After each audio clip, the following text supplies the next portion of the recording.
Hi, welcome back guys. This is your friend, the D and WhatIf, with another fanfiction. This is the fourth part of What If Deku became the Midnight Vigilante. All credits for this video go to their respective authors, so please support the real author. Check out the link in the description for more details. Please give this video a like and subscribe to the channel if you want more videos like this. Now let's get into the fanfic. The students were chatting excitedly in front of the mall. Except for a few late arrivals, everyone was already there, discussing what they needed to buy and forming smaller groups to facilitate shopping. Kuzu, out of his costume, accompanied the group while Zuko kept his distance and watched them. Outside the mall, Shouto was in position, ready to provide support should it be a trap. However, Zuko and Kuzu wanted to give the contact a vote of confidence, so they made a compromise. Zuko will be watching from afar and Shouto outside. Kuzu has a panic button ready in case it's a trap.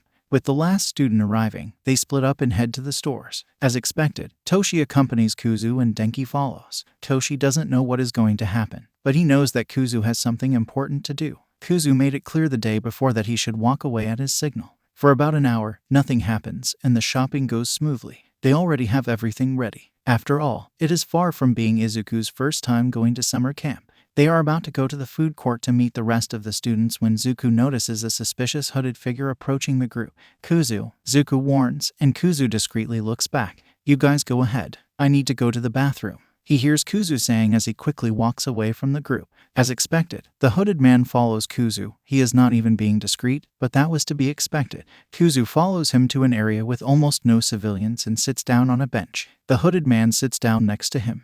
"I figured it was you," the green-haired boy says as soon as Tamura sits down next to him. Tamura huffs and looks away. "What gave me away?" he asks. "Hasu." The boy shrugs. "The Nomus caused a lot of property damage, but not a single civilian was injured. As far as I know, you are the only one who can control the Nomus. Sensei and his orders have priority," Tamura explains. "And to which one I am talking?" The boy looks at Tamura and points to his eyes. "Yellow eyes mean I'm Ifrit," he explains. "Blue eyes is Poltergeist. But out of costume I'm Kuzu, and he's Zuko. Should you really tell me your name?" Tamura raises an eyebrow. "Maybe not, but I'm giving you a vote of confidence." Kuzu shrugs. "If this alliance is going to work, we need to have some trust." "That's fair. I can't afford to have party members I can't trust." Tamura nods. "What do you want to know?" "I have several questions, but the most important is, why does the leader of the League of Villains want to change sides?" Under the gaze of this boy, Tamura feels as if he is being observed by a microscope, but he refuses to look away. "It's not like being a villain was my choice," Tamura replies and looks at his hands.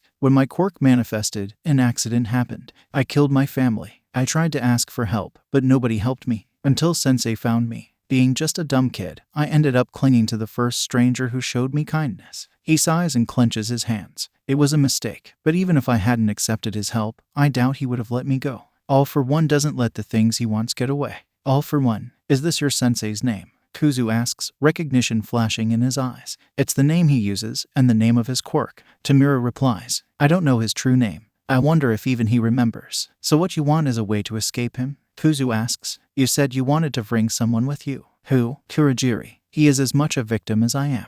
Tamura replies, "In fact, I think he is even more than me." Tamura reaches into his hoodie and pulls a file, giving it to Kuzu. "All right, I get it." Kuzu smiles at him. "We'll help you." He raises a hand and gives a thumbs up. A few seconds later, a hooded boy approaches. The figure sits next to Kuzu and pulls down the hoodie, showing his face. "Another one. Weren't you both the same person?" Tamura asks in surprise. "Quirk accident. We'll be like this for a while." The blue-eyed boy, who Tamura assumes is Zuko, smiles at Tamura. "Anyway, you called us here. What did you need to tell us?" "As you already know, Sensei wants the League to attack you at the summer camp," Tamura explains. "I don't know what he wants to achieve, and I don't know how he knows where it will be. But Sensei has eyes everywhere." "Yeah, and we can't cancel the camp," Kuzu says. "If we do, 1, there will be panic, and 2, your sensei might suspect he has a mole." "He already suspects something." Tamura grumbles. "He's not telling me anything. I think this attack is a test. Which brings us to what I want your help." "I'm all ears." "I want you to capture Kurogiri," Tamura says. "Excuse me." Both boys ask with the exact same expression. Tamura almost bursts into laughter. "The attack will go wrong, and at that moment, Sensei will suspect me more than ever. If you don't capture Kurogiri, Sensei might kill him as my punishment,"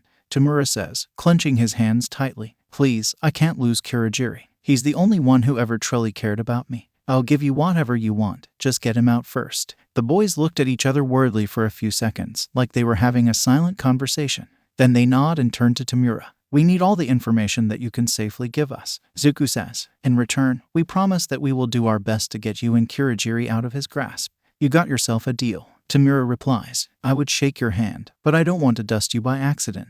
Have you ever considered wearing artist gloves? Kuzu asks, and at Tamura's confused face, he continues. Ring and little finger covered, the rest exposed. Many people with 5-point contact quirks wear them. Is this a thing? Tamura almost yells. How come no one ever told me this exists? Do you know how many joysticks and portable consoles I accidentally destroyed? Since we are on the topic, I would suggest some kind of moisturizing cream for your face. Zuko adds, dry skin is not funny. I would know. Kuzu says, most people with fire quirks have this problem. I'll see. Tamura grumbles as he gets up. We'll need a real action plan. But for now, I need to leave before Sensei suspects something is up. I'll forward you all the current members we have later. Tamura pulls out his phone and calls Kurogiri. 5 seconds later, a black portal opens in front of him. He enters after giving a last wave to the boys and goes straight to the counter where Kurogiri is cleaning a glass. How things went? Kurogiri asks. He'll help us. Tamura replies, reaching for the drink that Kurogiri has just poured for him. Grape juice. You remember I'm not a kid, right? I can drink alcohol. I still prefer not to have you drunk in my bar. Kurogiri replies, I'm not that bad. Tamura grumbles but drinks the juice anyway. Oh, right. He jabs his index finger at Kurogiri's chest. Artist gloves. Does it ring any bells? Kurogiri looks at him and blinks a few times. It's a glove for artists. He replies, it only protects the ring and little finger. The other 3, which are usually the one who hold the pencil, are left exposed. And why you never thought of telling me that something like this exists? Tamura says, exasperated. Something that could, I don't know, let me put my 5 fingers on something without dusting it.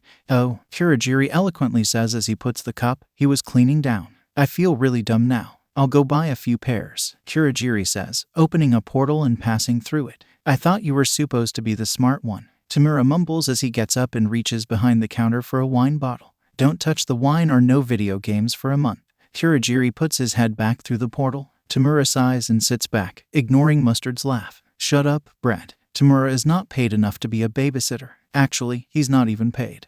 Well, this went much better than I expected, Kuzu says as Kurogiri's portal closes. At USJ he seemed completely insane. Either he's an excellent actor, or there is a quirk involved. Zuko replies, then he puts a hand on his ear. All clear, roger that. Their dad replies, well, time to find the rest of the class. Kuzu says, hopefully they stayed out of trouble. Just as Kuzu said this, the mall alarm began to ring. You had to jinx it, Zuko mumbled as he started to run with Kuzu right behind him. They are out of costume, but they always carry a spare mask for this kind of situation. It doesn't take long for them to find the problem. Some idiot decided it would be a good idea to rob the city's busiest mall in broad daylight, because what could possibly go wrong? Well, now the idiot is holding a gun to the head of some poor guy who was just trying to enjoy his shopping. And to make matters worse, this poor guy is Denki. At least he is not trying to react. Never react to a robbery, especially when you have a gun pointed at your head. The rest of the class is watching carefully, and several seem to be on the verge of trying to attack the criminal. Bad idea. The only one here who has a good chance of resolving this situation without victims is Hitoshi. If he had his provisional license, Izuku would let him act, but he would rather none of his students end up arrested for vigilantism today. You pull his gun, and I knock him down, Kuzu said, getting into position. Zuko nods and raises his hand, focusing on the gun in the guy's hand. The idiot was yelling something that neither of the Izukus was paying attention, but he was getting more agitated by the second. Zuko makes sure to fix the safety catch to prevent an accidental shot, and with a quick tug, he pulls the gun out of the robber's hand. Kuzu doesn't hesitate to jump on him and land a knee right on his nose. The sound of breaking bone rapidly echoes, and the thief falls to the ground on the spot. You okay, Denki? Kuzu asks. I'm fine, thanks, Denki replies, sounding a bit out of it, but that's to be expected after being held at gunpoint. The police don't take long to arrive and take the thief away. Unfortunately, the situation with the cloning quirk causes a small problem. Basically, with 2 Izukus and only 1 license, which was with Zuko, Kuzu ends up getting arrested for vigilantism. Rude. The situation is quickly resolved by a furious Eraserhead, a call to Tsukachi, and the simple fact that Kuzu didn't even use his quirk. Yeah, he shouldn't even have been arrested, but what can you do? Fortunately, that was the last incident of the day. All in all, the trip to the mall went quite well. That's funny, Kuzu says, watching the kid holding his hand as they walk through the UAS corridors toward his office. Araki looks at him curiously. The last kid who walked those halls was me, Kuzu says, smiling at him. Really? Araki asks with his blue eyes sparkling. Yup, I was 10 years old when I came here for the first time. A little older than you, Kuzu explains to the 4-year-old boy. You, my dear, are the youngest person to walk these halls. Be proud of yourself. Wow, Araki replies, glancing around the corridors with redoubled interest. Kuzu walks calmly with the boy following him until he reaches his office. Opening the door, Araki enters first, and Kuzu closes the door behind them. The boy seems to be nervous. Kyoko-san said that since the incident at the hospital, Araki has refused to touch anyone in fear of his quirk activating again. The boy only agreed to hold Kuzu's hand because they were both wearing gloves. Frankly, that's not going to do. Kuzu's first objective is to break the boy's fear of his own power. And to do that, they need to understand the quirk. Alright, Araki-kun, ready to start? Kuzu asks. We'll start slowly, okay. At Araki's nod, Kuzu continues. The first thing I want to test is if you can use your quirk like your mom or if you are restricted to living beings. Kuzu takes a pillow and gives it to the kid. Taking a deep breath, Araki steps back and takes off his gloves. The boy carefully places both hands on the pillow and tries to pull it apart, but nothing happens. He looks up, frowning. It didn't work. That's to be expected. Very few kids can activate their quirks at will right after manifesting it. Kuzu says gently, let's try again. This time, I want you to try and remember how you were feeling the last time your quirk activated. The kid looks down in concentration. I think it was when I hugged you after you saved me. I was scared but also relieved. Araki explains. And with the nurse, it was the same. She was about to give me a shot. And the needle was huge. I tried to hold her arm. He thinks a bit more. I felt something in my hands. It felt warm. So the primary emotion in both cases was fear. Well, Kuzu isn't going to try to scare the kid to get his quirk to activate. Time for plan B. Alright, let's try again. Kuzu says as he approaches the boy and kneels in front of him. Telegraphing his movements, he slowly holds his hands. Now, I want you to take a deep breath and concentrate on your hands. Try to remember the warmth you just described. Can you think of something similar? Araki slowly nods and closes his eyes with an adorable expression of concentration on his face. He stays like this for about a minute. For a moment, Kuzu thinks he has fallen asleep until the boy opens his eyes and looks at the pillow. Kuzu, without letting go of his hands, lowers them, and Araki places them on the pillow. He closes his eyes again and, with a quick movement, separates them. Hey, Araki-kun, open your eyes. Kuzu grins as he looks at the two identical pillows in front of him. You did it. The boy slowly opens his eyes again. And seeing the two pillows, he cracks an ear-to-ear smile. I did it, he says, throwing his hands up. Kuzu can't help but smile when he sees the boy celebrating his success. Afterward, they practice some more with other objects in the room. And Araki soon learns to split them up and put them together. Doing some more testing, Kuzu soon gets a baseline of what Araki's quirk is capable of. All in all, it's a fairly simple quirk. It doesn't seem that it will be very difficult to learn how to control it. When Zuko opened the office door, he had to blink a few times to ensure he wasn't seeing double. 2 desks, 2 lampshades, 2 couches, 2 plant pots. It seems like everything in that room has been double. Kuzu was sitting on the first couch, writing something in his notebook. Araki went home about half an hour ago. Zuko clears his throat, and Kuzu looks up. New decoration. Zuko raises an eyebrow. Kuzu looks around for a few seconds and hides his flushed face behind the notebook. I guess we got a little carried away. Kuzu mumbles. Zuko giggles and sits beside Kuzu, glancing at the notebook he's filling quickly. I take it that the session went well. Kuzu nods absent-mindedly. For the first sessions, it was decided to be just Kuzu and Araki since the boy clearly trusts Kuzu. Zuko accepted quickly because he frankly isn't good with children. Kuzu gestured with his finger, pointing to the whole room. Hard to believe this is the first time he does this. Kuzu says, the kid is a fast learner. He looks at Zuko and smirks. I dare say he's as good as you. Zuko chuckles and punches him lightly. You make it sound like I'm a genius. Gross. They both wrinkle their nose at the thought. Izuku has often been called a genius because of all their accomplishments. And while they understand why some people would assume this, they hate the word. Being called a genius undermines all their efforts. It's basically saying that it was easy to get there because they have talent.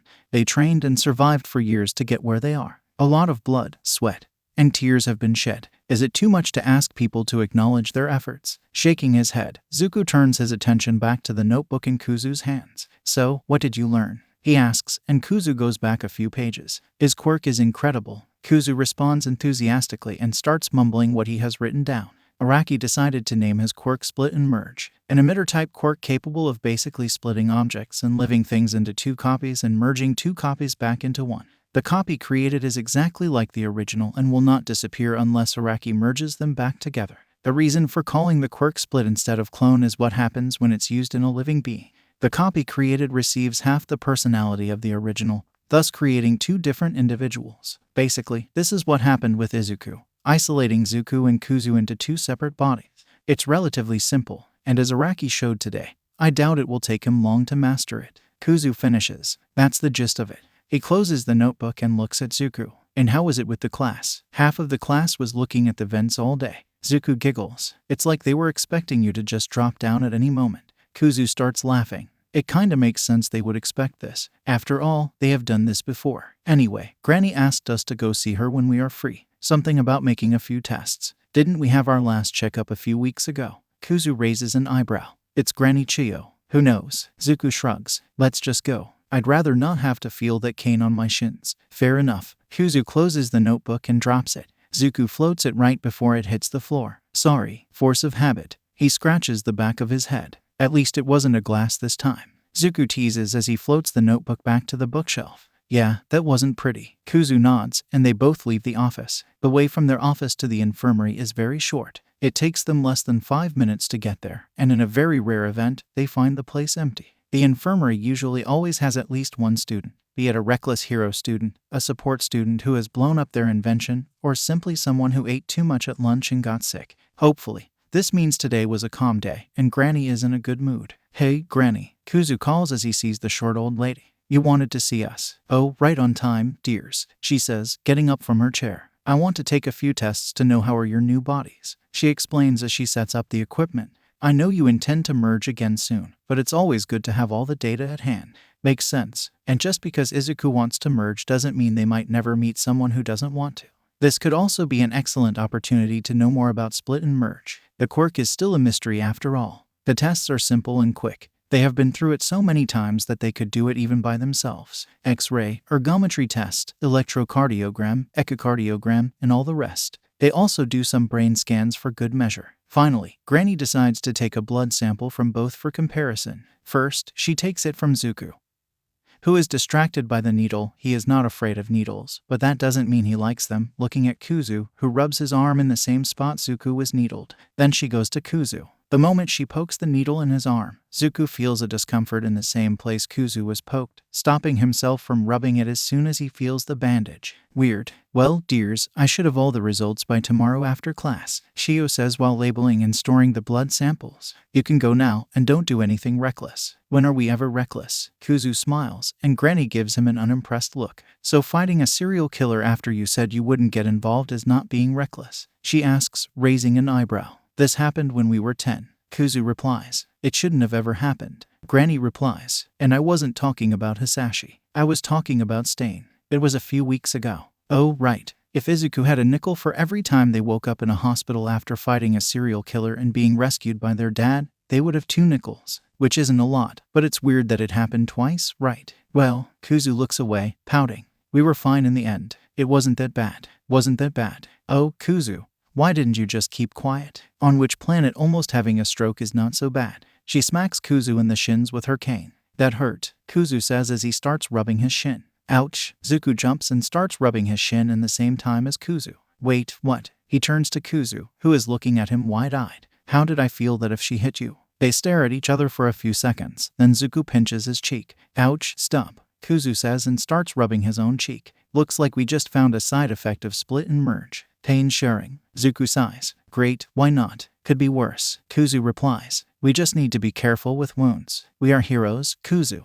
Zuko points. Getting hurt is kind of in the job description. Kuzu just shrugs. Well, he's not wrong. And despite what most people might think, they are usually quite careful. They just hope they can merge back before the summer camp. With summer camp quickly approaching, the #1 priority became packing. Hitoshi had never been to a summer camp before. His foster parents never let him attend school trips. Not that he had wanted to. Spending a week in a forest with a bunch of bullies and teachers who do nothing to stop them. If he had participated, maybe he wouldn't be here today. But that doesn't change the fact that Hitoshi has no idea what he should pack. Sighing, Hitoshi picks up his cell phone to search for what he should take. Some things are pretty obvious, like enough clothes and toiletries. The students don't know where the camp is, but since it is a camp, Hitoshi assumes it will be outdoors, probably in a forest. So, bug spray. Will it be cold or hot? What kind of clothes should he bring? What about the terrain? What kind of shoes should he bring? Is sunscreen important? Is it safe to bring his headphones? He's going to take it anyway. No way he's going to go a whole week without music.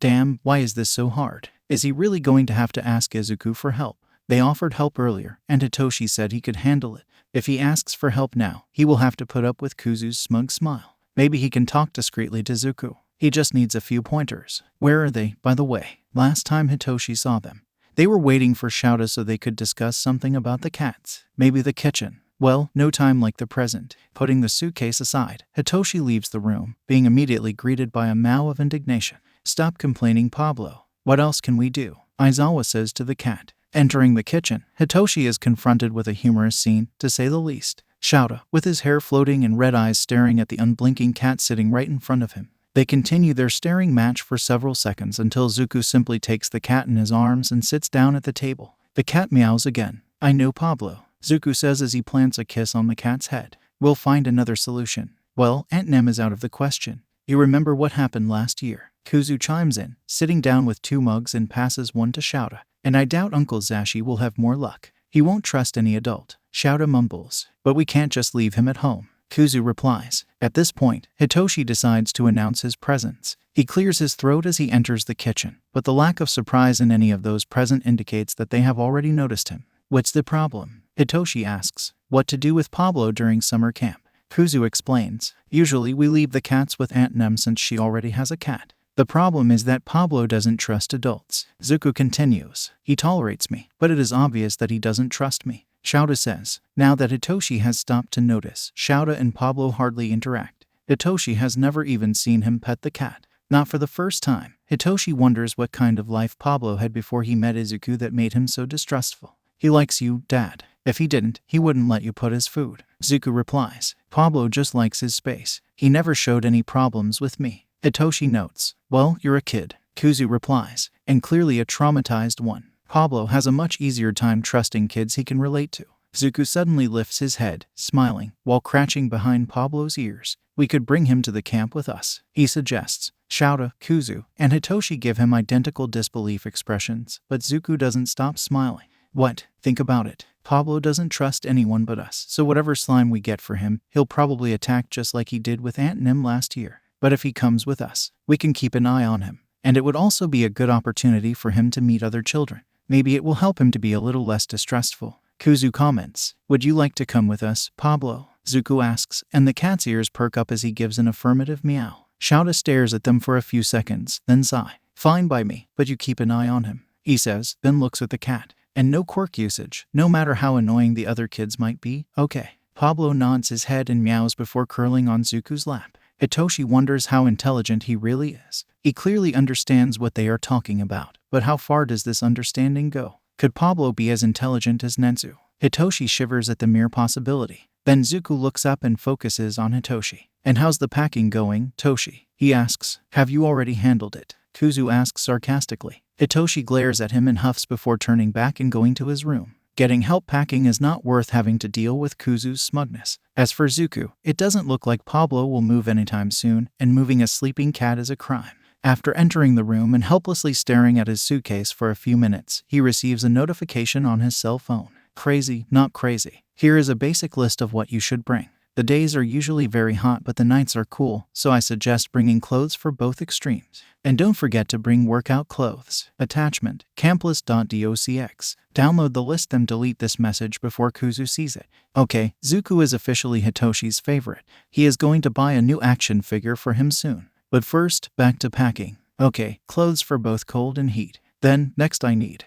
Here are the results. Chio hands them a folder with several papers detailing all the tests she has done. And all this in just one day. She's efficient, as always. Zuko immediately opens his briefcase and starts looking at the results. Kuzu, next to him, does the same. They both finish at the same time and then switch folders to read each the other's. The results are not much different from what they expected. Blood analysis, DNA sequencing, quirk factor, everything is exactly the same. The two even have identical fingerprints. For all intents and purposes, they are exactly the same person. Brain scans are a bit more interesting. According to their quirk factor, both should have the full quirk. However, just like before the split, Zuko and Kuzu can only use half of their quirk. Their brain scans show in Zuko's case that the right side of his brain is the one that is constantly active, and the left side is almost always inactive. The exact opposite happens with Kuzu. So it seems that even though they are in different bodies at the moment, their minds are still divided into sectors. That's cool. I wonder if it works like this for everyone, Kuzu says as he looks through the exams. Well, our mind is quite weird, so probably not, Zuko replies as he closes his folder. Let's show this to Nezu-sensei and see what he thinks. Let's go. Alright, Araki-kun, are you ready? Kuzu asks. The kid nods slowly as he walks closer to Kuzu and Zuko, who are sitting side by side. I think so, the kid nervously says. For the past few weeks, Araki has been training with his quirk so that he is able to separate and put objects together even in his sleep. However, the closest he came to trying to use his quirk on living beings was cloning plants. It's no surprise he's nervous. Calm down, Araki-kun, Kuzu says softly. You don't have to worry. You just have to try. And if you fail, you try again. What if I split you again? Araki whispers. Then we'll get another brother, Kuzu replies, smiling. It's no big deal. Okay. Araki takes a deep breath. I'm ready. Perfect, Kuzu says. Just do exactly how you did with the pillows. Araki nods and puts his hands on their cheeks, closing his eyes. Araki slowly brings the two closer together until their heads are touching. And then Kuzu notices the boy's hands starting to glow. For an instant, Kuzu's vision dims. And the next thing he knows, he's feeling two hands on his cheeks. Kuzu hears Zuko's voice, but he doesn't say it aloud. It's inside his head. Zuko, Kuzu replies in his head. I'm here, Kuzu. Zuko cheers back. We are back. Man, how Kuzu missed hearing Zuko's voice inside his head. Araki-kun. The kid opens his eyes slowly and freezes when he sees just one Izuku. Araki slowly removes his hands from Kuzu's cheeks and looks at them in shock. I really did it, he asks himself, then looks up. I really did it. You did it. Kuzu grins at the kid who jumps at him. I'm so proud of you, Araki-kun. What now? Araki asks softly. We will continue with the sessions, Kuzu explains. You have enough control that we can slow down a bit, but there's still much we don't know about your quirk. Okay, Araki replies. A few hours later, when their dad shows up at the office to check on them, he finds Izuku in the middle of a dance session. Shouta simply takes a picture and leaves, pretending he didn't see anything. From the moment Shouta woke up this morning, his chaos sensors have been beeping non-stop. Shouta is no fool to ignore his intuition. Something is going to happen soon. And Shouta knows it has to do with Izuku. Earlier, Shouta saw his boys discussing something with Zashi, and the smile on their faces was one that promised only migraine. Shouta has spent the entire day on edge, just waiting for whatever the boys' plan is. However, so far, nothing has happened. Of course, he doesn't intend to let his guard down anytime soon. Shouta knows his children well. The moment he lets his guard down, that's when he will strike. The fact that Shouta has to stay at the school to supervise his class, students can ask to use the school facilities even during the summer break, has done nothing to help him. Even more so after he had to prevent a disaster in the form of a competition in the school swimming pool that was clearly going to end with someone getting hurt. The moment Izuku walks through the door, Shouta begins to break into a cold sweat. The boy enters, whistling a simple and discreet melody. It would be nothing suspicious, but Shouta has been working with Snipe for years. It would be impossible not to recognize this melody. And he knows exactly what comes after the whistle. Shouta prays to the only god he believes in that he's wrong. As soon as Izuku finishes his part, Zashi kicks the door open and enters. Why did Shouta think his prayer would work? If Nezu is a god, he's the god of chaos. By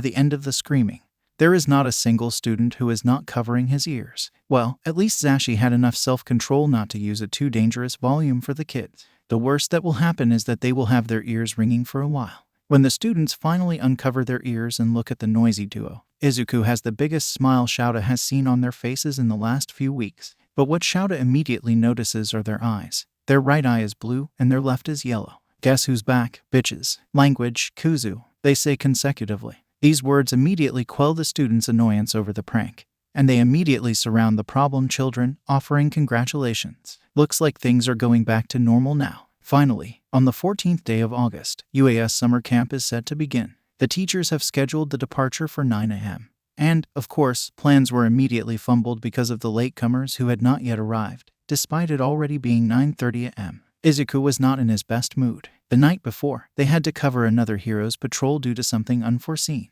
A full 8 hours patrol from to 8 a.m. And when they got home, they immediately had to leave again. They are basically on 0 hours of sleep. The silver lining of the situation is that they are getting a chance to debut the sleeping bag they bought a few weeks ago. The same obnoxious yellow color as his dad's. They were not going to buy one of this color, but Zuko and Kuzu could not agree on the color. Zuko wanted to take the black one, and Kuzu wanted the red one. In the end, Dad got tired of it and simply bought a yellow one. Later that day, Izuku exchanged the purple sleeping bag that Hitoshi was going to buy for another yellow one. Now the three of them match. Anyway, the latecomers are giving Izuku a chance to take a nap before they get on the bus. Or rather, he would be if it were not for a certain loud blonde who has decided that this is a good time to tease the pairs who failed the practice exams. And Katsuki, the even louder blonde, is blowing up at him. Frankly, if these two don't shut up soon, Zuko will throw the bus at them. Luckily for them, just as Zuko was about to flip the bus on them, Kaminari appears. He apologized deeply and explained how he accidentally fried his alarm clock while sleeping. Shouta simply sighs and rushes everyone into the bus. Izuku grumpily leaves their sleeping bag and gets on the bus. They immediately sit down next to Shouto and snuggle up on his left side. The bi-colored boy looks at them in confusion, but the Izukus are too sleepy to notice or care. In a few seconds, they fall deeply asleep. They wake up to the sound of students starting to get off the bus. Looking out the window, still half groggy from sleep, Izuku realizes they have arrived. But obviously, the students don't know this. They think it's just a rest stop. Zuko gives Shouto an innocent smile and jumps out of his seat, running to get off the bus. Immediately, he sees his father and runs to him with a smile that promises nothing but mischief.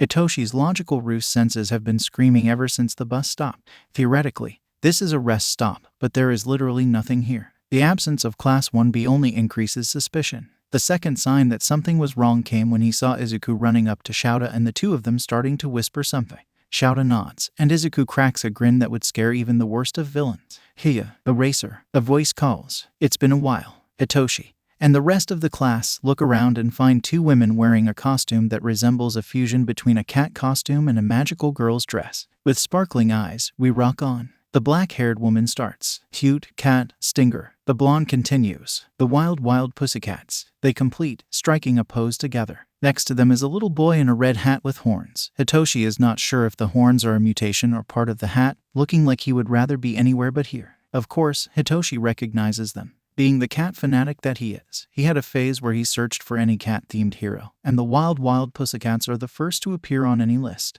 A veteran group of heroes specialized in mountain rescue. The group has more than 12 years of experience, but Hitoshi doesn't say any of this out loud. Instead, his attention is drawn to Izuku, who's trying to hold in their laughter for some reason. While Mandalay explains that the whole area is their domain and that the place they will stay is at the base of the mountain, Hitoshi can only watch Izuku's smile getting more and more twisted with each word, until Uraraka asks the million-dollar question. "Why did we stop if we're only halfway there?" "Don't tell me." Sado worriedly starts. "Let's just hurry back to the bus." Zero says. "Please." "It's 10:30 a.m. right now," Mandalay starts. "You're already 1 hour late, but if you kick into high gear, you can get there until 1 p.m. "Oh, no." Kirishima starts turning towards the bus. "Let's go back." Mina yells. "To the bus. Hurry." Hitoshi doesn't even bother. He knows it'll be useless. Just as the first student is about to enter, the bus starts floating out of range. Everyone looks back and sees Izuku with one hand raised toward the bus. For the first time in weeks, they were wearing their mask, which in this situation makes it all the more frightening. "Sorry everyone." Shouta starts. "Huh, mercy." Kaminari tries pleading, and then Izuku starts laughing, no, cackling. It's the scariest laugh Hitoshi ever heard, and he saw Nezu cackling a few times already. But the summer camp. Shouta continues, ignoring the screams, as Zuko raises his other hand, and the students start floating. "Mercy," Zuko says. "Maybe if I was in a good mood today." Unfortunately, some rude people just had to interrupt my nap. "Has already started." Shouta finishes. And in a quick motion, Zuko throws everyone off the cliff. "You are all allowed to use your quirks in our territory." Mandalay screams as they plummet to their deaths. "You have 3 hours to arrive or you miss lunch." For some reason, while all of them were literally thrown off the cliff, Hitoshi only felt a slight push and didn't fall down with the rest. He raises an eyebrow at Izuku, who simply walks to the edge of the cliff and crouches down. Hitoshi sees a pair of arms trying to climb back up. Moving a little closer, Hitoshi realizes that the arms belong to Jiru. Izuku lifts the mask and brings his face close to her. They place their hands over hers. They approach even more. Live. Jiru's eyes widen in panic. Izuku grins maniacally at her. "King." Jiru starts screaming as Izuku grabs her hands and shoves them off the cliff. When the screaming stops, Izuku stands up and looks at Hitoshi, who's standing on the edge of the cliff watching. "You have been spending too much time with Nezu." Hitoshi says. I don't know what are you talking about. How the heck can Izuku go from a psycho grin to a completely innocent smile in just a second? Aren't I sparing you right now? No, you aren't. You want me think you are, just to look into my eyes as my hope turns into despair when you betray me. Hitoshi smirks. Not this time, little bro. Then he jumps without any hesitation. As he falls down, Izuku looks at him and smiles. Well played, Toshi. Then they turn back and leave. Seeing the trees coming, Hitoshi throws his scarf. Good thing he had the foresight to grab it before getting off the bus, wrapping it around the sturdy branches and swinging down to safety. He gets to the ground just in time to hear Jiro ranting about how much of an asshole Izuku is. She's right, but she'd better hope Izuku can't hear her from up there. Well, no use complaining. Yamomo says, let's organize, we don't know what we'll find here. Just as she says that, a brown quadruped creature begins to approach, growling menacingly at them. Kuda steps forward and tries to calm the beast down, but it simply ignores and attacks him. Hitoshi quickly wraps him up with his scarf and pulls him out of the way while Bakugo, Todoroki, and Ida attack the creature. As soon as their attacks connect, the creature crumbles into a clump of dirt. Pixie Bob from the Wild Pussycats. Quirk, Earth Flow. Hitoshi explains. Her quirk allows her to freely manipulate the earth in any way she wants. I guess these beasts are made from her quirk, so they'll just keep coming. Zero asks. Probably. I don't know what her limit is, but I wouldn't count on her hitting it anytime soon. Hitoshi shrugs. What do we do, Yamomo? We need to get organized. Make a diamond formation.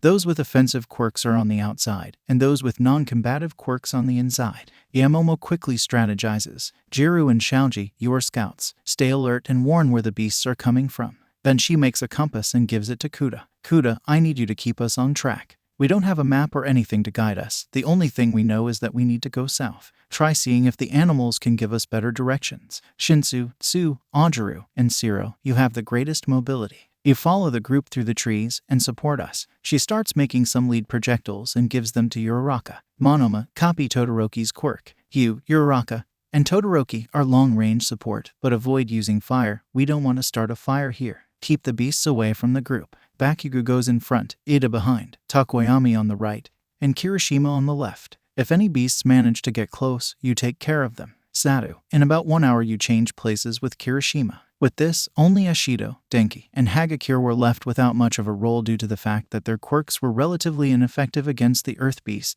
The Earth Beasts are immune to Denki's electricity. They don't even have eyes in the first place, so Hagakure's invisibility doesn't help much, and Ashido's acid doesn't work that well against them. But that doesn't mean they won't do anything. Yamomo gives them batons so that they can defend themselves if necessary. Well, you heard the boss. Hitoshi smirks. Are you ready? Yamomo looks at him and grins. Go beyond. She starts. Plus ultra. With that, Hitoshi throws off the scarf and immediately climbs a tree. The path is long, and there is no time to lose. So, why didn't I go with them? Himiko asks a few minutes after the students start the trek through the forest. Shouta, Izuku, Himiko, Pixie Bob, Mandalay, and the child, Kauta, squeeze into the car to head for the campground. Because this test would be child's play for you, Himi-chan. Kuzu explains. Zuku was completely focused on following the students through the forest with his cameras, so he wasn't paying attention. You simply outskill them. Himiko's style is very similar to Zuku and Shouta. Ambush the opponent and finish the fight as quickly as possible. And just like them, she's not a one-trick pony either. Mandalay said it should take about 3 hours for the students to arrive. But that is the time they would take. The students will take, at the very least, twice that long. While Himiko certainly isn't more skilled than a group of heroes with 12 years of experience who own this mountain, she's a better tracker than many heroes twice her age. If she were to take this trip, Izuku estimates that it would take her a maximum of 4 hours. Instead of sending Himiko with the group and leaving this exercise in easy mode for them, Izuku has other plans. Himiko will get her chance to have some fun soon. Meanwhile, Kuzu pretended not to notice Kauta staring daggers at them. Everything about this child is screaming unresolved trauma. Even Pablo, who usually stays away from any human being, has warmed up quickly to him and is on his lap. Kuzu has an idea of why the kid seems to hate them so much, and he'll try to talk to him later. Sometimes he really hates having such a soft spot for kids. Those bastards. On what planet can this trip be made in 2 hours? When the group finally arrived at the camping area, 6 hours had already passed. Just wait, Izuku. Hitoshi is going to let Bastard loose in their room one day. When they arrive, everyone is exhausted. Some are literally crawling the rest of the way. Kirishima and Satu are almost fainting, both from exhaustion and hunger. Ajiru can barely lift his tail, and Tsu can barely keep her tongue in her mouth. For the first time in months, Kaminari has gone over his limit and short-circuited.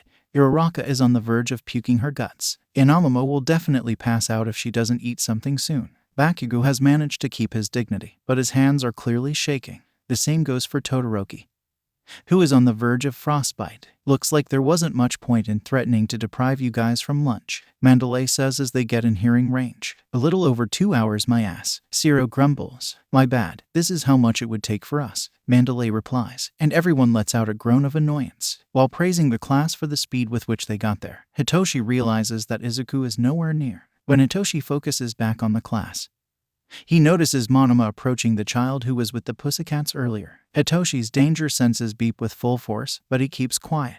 If it were someone else, he would try to say something. But Monoma be damned. And who is this little brat? Monoma says, shouldn't yo. The boy's action causes phantom pain in all the male students present. It was a low blow, right below the waistline. Monoma immediately falls to the ground as the boy walks away. I'm not going to fuck around with a bunch of losers who want to grow up to be corny-ass heroes. Then he leaves. Fuck around, Ada says, scandalized. How old are you? Kid think he's an adult. Bakugo mocks. Reminds me of someone I know. Todoroki says, he's nothing like me. Bakugo replies angrily. I didn't hear him mention any names. Hitoshi says, smirking at the blonde. Did the shoe fit? Before Bakugo could blow something or someone, Shouta interrupted them. Enough chit-chat. Go get your luggage from the bus. Once you've settled into your rooms, grab dinner in the dining hall. Shouta points inside the building. After that, take a bath, kick back and unwind. 90% of the class stopped listening as soon as the word dinner was said. The real deal starts tomorrow. Get moving. Almost as if they had forgotten their exhaustion a few seconds ago, everyone immediately rushed to the bus, grabbing their bags and taking them to the dormitory. Then they run to the dining hall. Upon entering, they find two familiar figures wearing white aprons. The first had a ladle in his hands, and the second was twirling a knife dangerously in her fingers. You're here. Himeko cheers and starts waving at the students with her hand holding the knife. 6 hours, Izuku says as they look at the clock. I called it. Mandalay owes me that figure. Then he addresses the students. Dinner is ready. Sit down and enjoy. He grins. Because tomorrow you are the ones who will have to cook. It doesn't take long for the dining hall to descend into chaos with a pile of hungry, superpowered kids going after food. Everyone eats like it is the most delicious thing they have ever tasted. And they eat lunch rush food on a daily basis. As the saying goes, hunger is the best sauce. While everyone is eating desperately, Hitoshi notices Izuku looking worriedly at the kid. Mandalay said his name is Kauta, who leaves as soon as he gets the chance. Looking down, Izuku points with his head in the direction he's going. And a few seconds later, Pablo goes after him. Hitoshi looks at them for a few seconds and then returns to his food. It's better to leave this to Izuku. They are better with both children and trauma. The dining hall quickly empties, and the students go straight to the shower. Himeko accompanies the girls, and Izuku stays behind to collect the dirty dishes to wash. Just as he is about to start, he feels a hand on his shoulder. Looking back, he sees Shouta rolling up his sleeves. I can finish here, he says. You've been working non-stop all day and you still hadn't slept at all since your nap on the bus. On cue, Zuko yawns and looks away, blushing. Are you sure? I can still help here first, Kuzu asks, holding back a yawn of his own. I'm sure. Go take a bath, then go to sleep. Explain to me again why I'm sleeping in the students' dorm, Kuzu says as he piles the dishes. Because the children are less likely to set fire to the dormitories if there is a teacher with them. And you, as a minor, are legally allowed to share a dorm with them, Shouta explains. In fact, the only reason you could share a dormitory with me is that I'm your father. Fair enough. See you tomorrow, Dad. With that, Izuku goes to the baths. Kuzu takes over the body since Zuko is practically sleeping on his feet. Arriving at the baths, he soon hears several raised voices and splashing water. Stifling another yawn, Kuzu takes off his costume and quickly enters, finding the students enjoying the hot springs. At least they are having fun. He discreetly approaches and enters the water, immediately relaxing his muscles as he feels the warm water. The first to notice him is Hitoshi, who offers him a small smile before returning to his conversation with Denki. Sensing a pair of eyes on him, Kuzu looks up, seeing two pairs of eyes on top of the wooden wall that divides the female and male baths. A pair of sharp yellow eyes and a pair of angry black eyes. Kuzu gives a small smile, and the black eyes immediately duck down. He looks for a few more seconds after the yellow eyes disappear, too, until he hears a gasp near him. When he looks up, at least half the class is looking at him. More specifically, the unenviable collection of scars he has on his body. Several burns on his shoulders, cuts all over his chest, a slightly greenish mark from the time he was poisoned, and of course, his newest addition, the horizontal cut on his navel line that he got from Stain.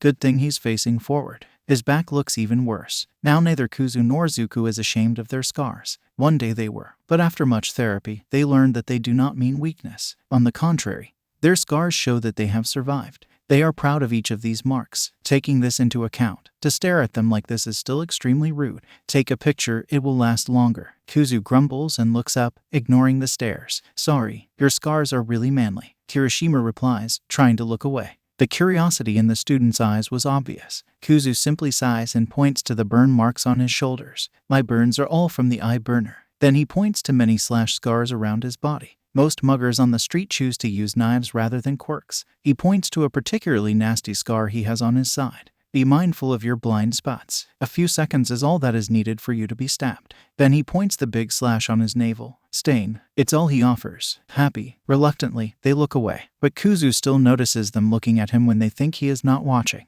It is not long after the students start to leave one by one. Kuzu decides to stay a little longer, finally relaxing again when he stops feeling the stares at him. Patience. Kuzu, they haven't had their sensibility lectures yet, but maybe he should talk to Shouta to make them a bit earlier this year. After drying off and putting on his pajamas, instead of going to the dormitories, he goes back to the hot springs and over the wall finding what he already knew he would find. Shouta was leaning on the wall, with Pablo on his lap. It seems like the kid fell asleep at some point.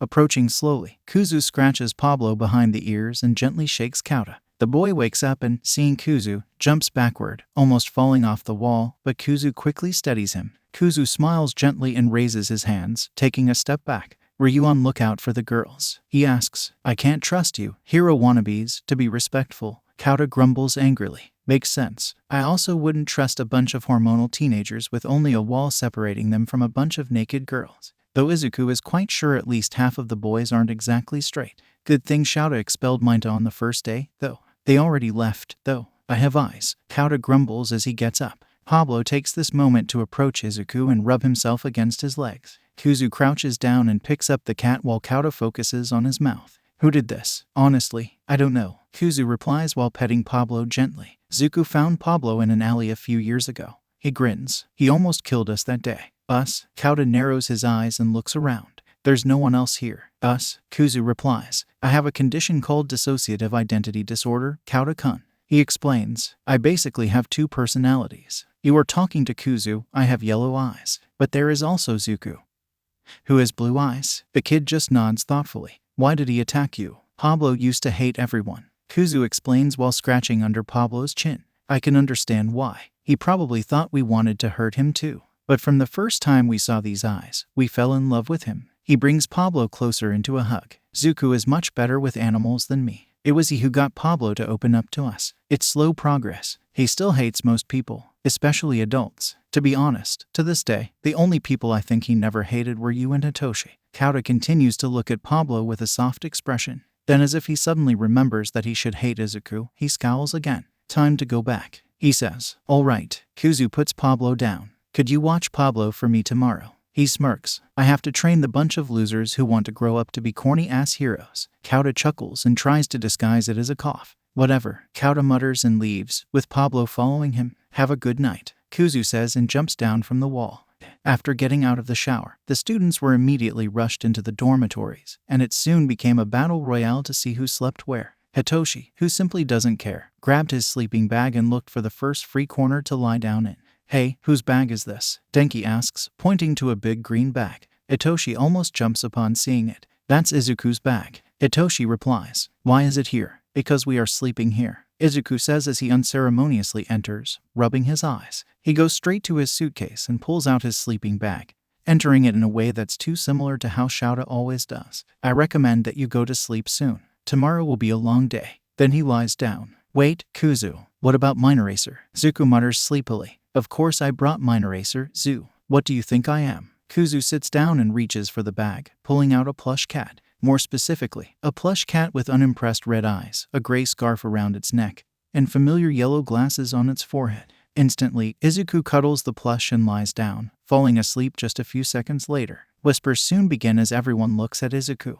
Hitoshi turns to them with an expression that promises death. Guys, just so you know, that nap Izuku took on the bus is all the sleep they had since yesterday. If you wake them up again, I can't promise Kuzu won't set something or someone on fire. He points to the sleeping Izuku. And if anyone makes fun of Zuko for sleeping with a plushie, I can guarantee Kuzu will set someone on fire. And he won't be the only one. Satisfied with the silence that falls under the room, Hitoshi lies down and soon falls asleep as well. Who knew that crawling through a forest full of beasts for 6 hours would be the perfect remedy for insomnia?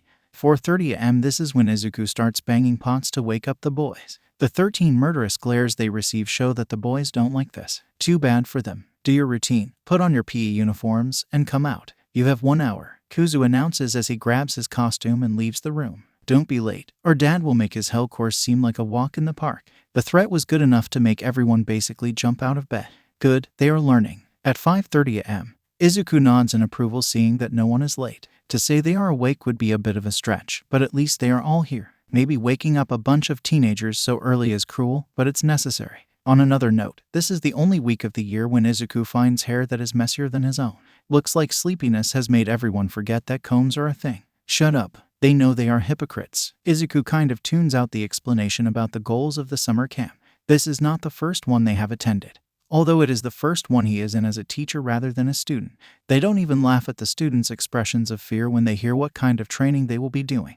They understand them. Sometimes he has flashbacks of his training. If anyone thinks that Shouta went easy on his sons, they are mistaken. If anything, he was even harder on them than on the other students. The number one goal of the summer camp is to strengthen their quirks. What is the way to do this? Simple, endless self-abuse. Izuku's training was hellish. Zuko almost lifted mountains from the amount of weight he constantly lifted in an attempt to raise his limit. Kuzu never needed to increase the power of his flames. Instead, he trained his endurance. He had to keep his flames at the limit that their resistance could handle and slowly raise the temperature. The fact that they were both training at the same time made it even worse, but it was effective. After all this training, the weight limit, and the time, Zuko could keep his quirk almost doubled. With Kuzu, the progress was a little slower. But while he still can't hold purple flames for long, blue flames hardly hurt them anymore. Shaking his head to get rid of the memories, Izuku watches as Shouta divides the groups. Most of them are quite straightforward. Just use their quirks until their absolute limit. Then some more. But some others are a bit harder. Specifically, Himiko, Hagakure, Hitoshi, and Monoma.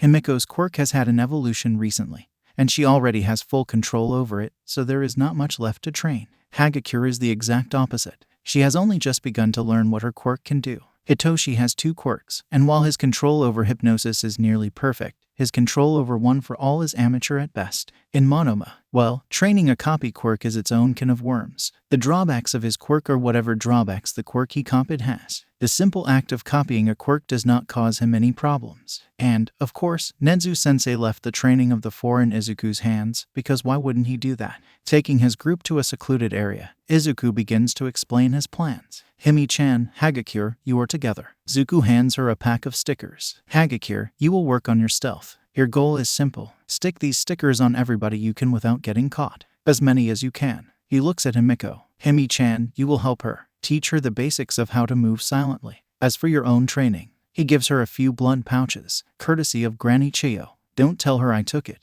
Kuzu smirks. This blood is from some of the students. Su, Ida, Kuda, Takoyami, Shouto, and Bakugu from class at Kamakiri, Shizaki, Tsunotori, Tetsu, and Takage from class B. The other 3 are my blood, my dad's blood, and Vlad King's. We chose based on who we thought would be most difficult for you to impersonate. Zuko explained. You choose the most suitable person for each situation. Your goal is to distract everybody while Hagakure puts the stickers on them. And, of course, they can't realize it's you. Any questions? Himiko raises her hand. Hemi-chan, how many people do we need to get? I have a point system for you. Kuzu explains. Each student is worth a point. Vlad King and the Pussycats are worth 3, and Dad is worth 5. And you? Himiko asks, grinning. Nice observation, Hemi-chan. Zuko grins back. Yes, we are in the game too. Since we know about it, we are worth the same as the Dad. Monoma and Toshi are worth the same as Vlad and the Pussycats. There is also one more goal that they will notice if they read between the lines of Izuku's explanation. Your initial goal is 30 points, but if you get 60, I promise you a reward. Kuzu finishes. Anything else? What happens if we get caught? Hagakure asks. Every time you get caught, you lose 2 points. Zuko shrugs. Nobody knows what training you are doing. But if you get caught, they'll know to be on alert for future attempts. The first try is the easiest, so take advantage of it. Okay, Himiko says as she sinks her teeth in the first blood bag. Let's go, Toru-chan. As they leave, Izuku turns to Monoma. We will test the limits of your copy, Monoma. Zuko says. At the moment, you are limited to 3 quirks per 5 minutes. Time to increase that limit. And how do we do this? Monoma asks. Start with electrification, explosion, and naval laser. These are some of the most unstable quirks we have. Kuzu explains. Your goal is to hold on to them as long as possible while trying to copy a 4th quirk. And, of course, you will also alternately use the quirks that you are currently holding. Understood. Understood. Despite his usual personality, Monoma is quite serious when it comes to training. What a pleasant surprise. Then you can start. With this, Monoma immediately goes after Denki, Bakugo, and Aoyama to copy their quirks. And last but not least, Kuzu turns to Hitoshi. Toshi, we are working together. What are we doing? Hitoshi asks hesitantly. Your control over hypnosis is already almost perfect. Instead, we will focus on the other quirk. Kuzu grins. It's time to train one for all. Okay, I'm ready. Hitoshi responds with his own nervous smile. Great, now come at me, and don't you dare hold back. For the rest of the day, Kuzu spars with Hitoshi, while Zuko uses a camera to follow Himiko and Hagakure. The only break is for lunch and then back to training. Hagakure has some slips and gets caught a few times. She is detected by Jiru, Takoyami, and Shouta, losing 6 points, but at the end of the day, she and Himiko get a total of 49 points, more than Izuku expected. But this is the kind of situation where he loves that they exceed his expectations. Maybe tomorrow, he can up the challenge a bit. At 4 p.m., they stop the training for the day, and everyone goes to the dining hall, being welcomed with a pile of ingredients. As was said yesterday, tonight dinner is on you. Pixie Bob announces. So if you want to eat, move your butts and start preparing. Ragdoll continues. Yes, the class responds depressively. Ma'am, really that was one of the saddest things Izuku had ever heard. The dish of the day is curry. Kuzu says. Now, it's obvious that you are very tired after almost 11 hours of training. But that is no excuse for a sloppy job. Zuko continues. Whether in training or in the kitchen, you must live by the school motto. You are right, Ada start muttering. In the case of an emergency, feeding the hungry and providing sustenance for mind and body is an essential part of providing aid. Although he's almost whispering, everyone hears him. Then suddenly, he turns to class with renewed energy. They are correct. Let's make the best curry in the world. Despite everything, Ida has his redeeming qualities. Even Shouta seems impressed. As for the students' culinary talents, it's a disaster. The only ones who seem to have ever cooked anything in their lives are Tsu, Uraraka, Sadu, Shiro, Bakugo, and Himiko. At least it's a fun show. Kuzu almost rolls on the floor from laughing, watching Ida take almost 10 minutes analyzing a potato peeler. Zuko is more interested in paying attention to Himiko and making sure that she doesn't cook the rice with blood instead of water. Himiko is a great cook, but she has a tendency to use blood in her dishes. That's why she is not allowed to cook unsupervised. It's along with the arrival of the stars that dinner gets ready. Fuzu is no good in the kitchen. Zuko is the one who cooks at home, but even so, he knows that curry doesn't take that long to make. But well, as soon as everything is ready, the food practically disappears. Houdini would be jealous. Kuzu quickly grabs a plate before it runs out. The curry was awful, but considering it was the first time more than half of them had cooked, the result is acceptable. At least it's edible. But with how hungry they are at the moment, Kuzu doubts very much that the students are even tasting what they are eating. Quirks, Kuzu hears and turns around, seeing Kauta leaving. What a waste of time. Sighing, Kuzu makes another plate and follows the boy. Skipping meals is not a good idea, especially for a kid. A few minutes later, Kuzu finds him and Pablo together in front of a cave entrance. Nice place you have here. He greets as he approaches. What the? Kauta jumps up, clenching his fists. How did you find me here? I just followed the footprints. Kuzu shrugs. I brought you some curry since you left without eating. I don't need it. Kauta replies angrily. What part of I'm not fucking around with you scrubs you don't understand? This is my secret base. You're not welcome here. Sure, Kuzu says, approaching. Repeat that when I can't hear your belly grumbling. On cue, he hears a grumbling sound, and Kauta sits down, hiding his face. As for your secret base, I won't tell anyone about it, and I promise to leave as soon as you eat. You. Kauta looks angrily at him. Me. Kuzu smiles. Come on, it's the worst curry I ever had, but it's edible. Fine. Kauta grabs the plate and starts angrily shoveling the food into his mouth. What the hell? Why is it sweet? I think Ashido mistook sugar for salt. Kuzu shrugs. As I said, the worst curry I ever had. But I wasn't expecting much anyway. Of course, the wannabe heroes can't even make a curry right. Kauta grumbles but keeps eating, getting all hyped up about stretching your quirks. It's pathetic. You really want to go that far just to brag about your corny-ass powers. This is a great bitterness that you are harboring. Kuzu sighs. Water hose, right. Mandalay opened her big mouth, didn't she? Kauta asks angrily. Nah, she didn't have to. I never got to meet them personally, but you look just like them. Kuzu smiles. What happened was a tragedy. Screw you. Kauta looks away. You all have some screws loose. Calling yourselves heroes and villains. Killing each other like idiots. Bragging about your quirks. He huffs. That's why you all end up like this. Fucking idiots. Kuzu sighs and lies down on the ground with his arms outstretched and stares up at the stars. It's a beautiful night. As you may have noticed, I saw you sneaking around and watching the training. You're not subtle at all. Aizawa is my dad, Kuzu says, observing the kid from the corner of his eye. But if it is not clear from the lack of physical similarities, I'm adopted. This manages to get Kauta's attention. He looks down at Kuzu for a few seconds. What happened to your parents? The kid asks. My mom died when I was 5. Kuzu explains. And my father was the villain who killed her. Kauta's eyes widen, and he looks away. He only got caught 5 years later, but now he's rotting at Tartarus. The villain who killed my parents is still free. Kauta mumbles, then hesitantly look at Kuzu. Does it ever stops hurting? Unfortunately, no. But you learn how to live with the pain. Kuzu replies. You just have to give yourself time. Won't you say that I shouldn't be sad? Kauta hisses. They died saving people. They made a noble sacrifice. I should be proud of them. This is the biggest load of bullshit I have ever heard in my life, and you know it. Kuzu replies curtly. So because they died honorably, you have no right to have your grief. You are allowed to feel, Kauta. If you want to be sad, then be sad. If you want to cry, then cry. If you want to be angry, then be angry. Everyone mourns in a different way. You have to right to mourn too. They stay quiet for a few seconds, then Kuzu hears sniffling. Why did they leave me? Kuzu observes from the corner of his eyes as Kauta puts the plate on the floor and starts trying to dry the tears in his eyes. They promised they would come back, but they lied. There's no answer to this question, Kauta. Kuzu says calmly. I'm sure they wanted to come back to you, but it doesn't change the fact that they didn't. He sits up. There's not a single day that I don't miss my mom. But do you know what helps? What? Holding on to the family you still have. Kuzu smiles. Whether blood family or honorary family, they will support you. You just have to let them in. And remember, there is nothing wrong with needing a little space. Kuzu reaches down to grab the plate and leave as he promised.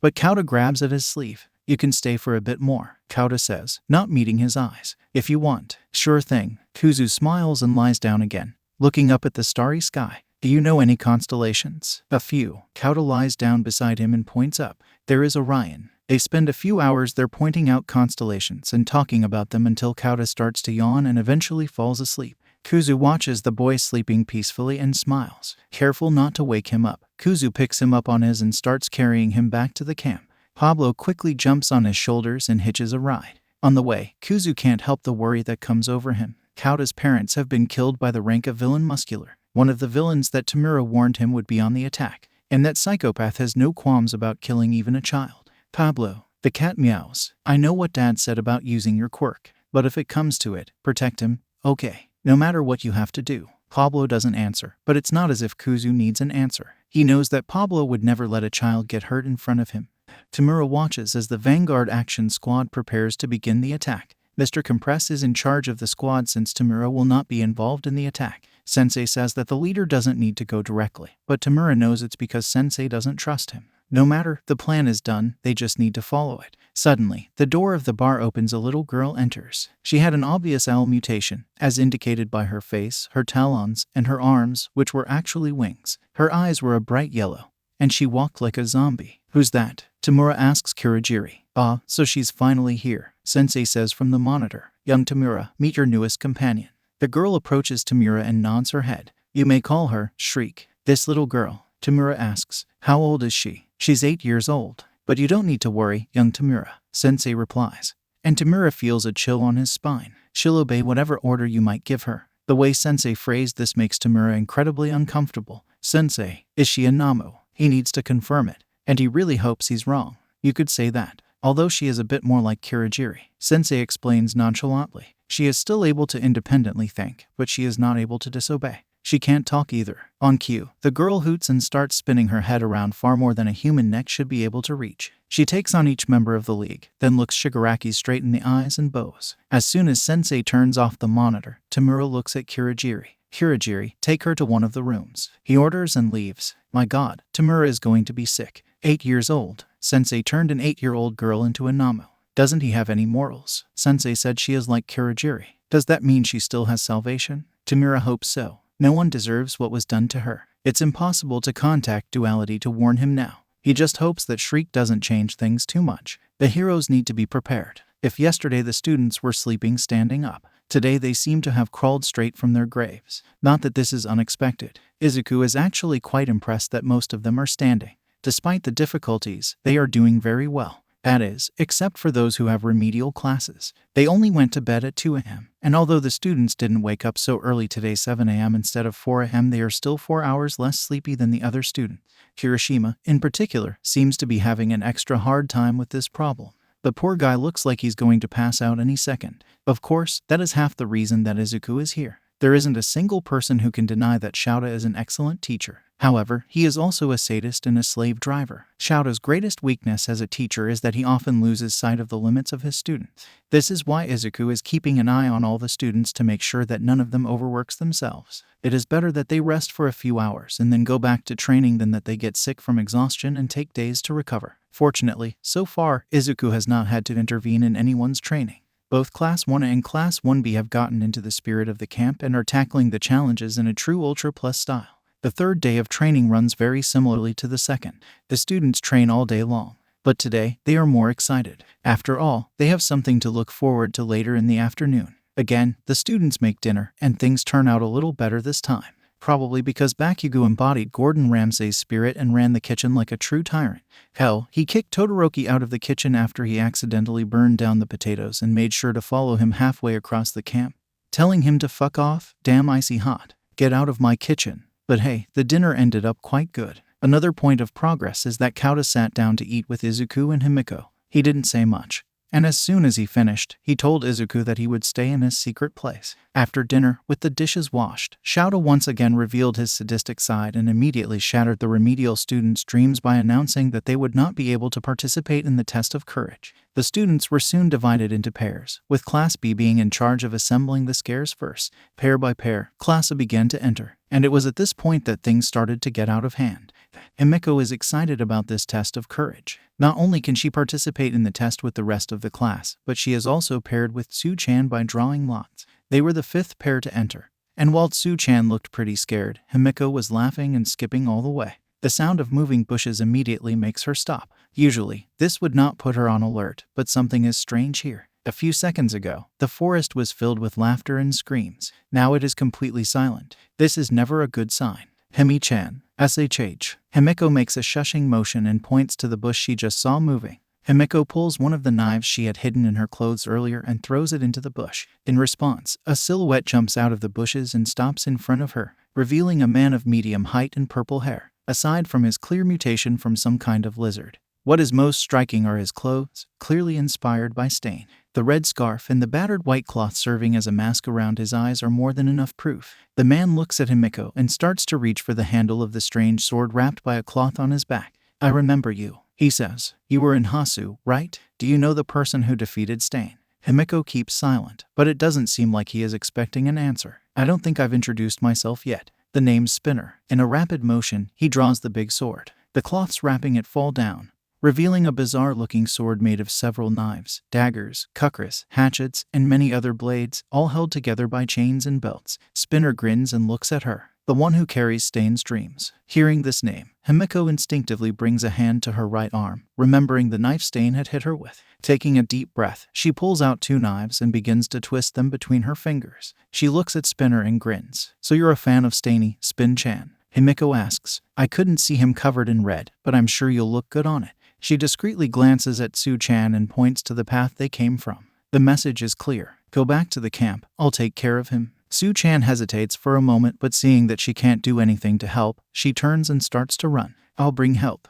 Don't lose, Himi-chan, Kiro, she calls. Himiko grins and throws a knife at Spinner when he tries to move to intercept her, abandoning her friend. Spinner scoffs. Just another fake. She's not abandoning me. Himiko replies. She knows she can't help me, so she'll find someone who can. That's not cowardice. It's wisdom. She grins. Though, if she doesn't hurry, I might finish you off before anyone can get here. She pulls another knife and dives towards Spinner, who barely has the time to block her strike with his bizarre sword. I wonder if your blood tastes good. Just then, she begins to hear a familiar voice in her head. This is Mandalay.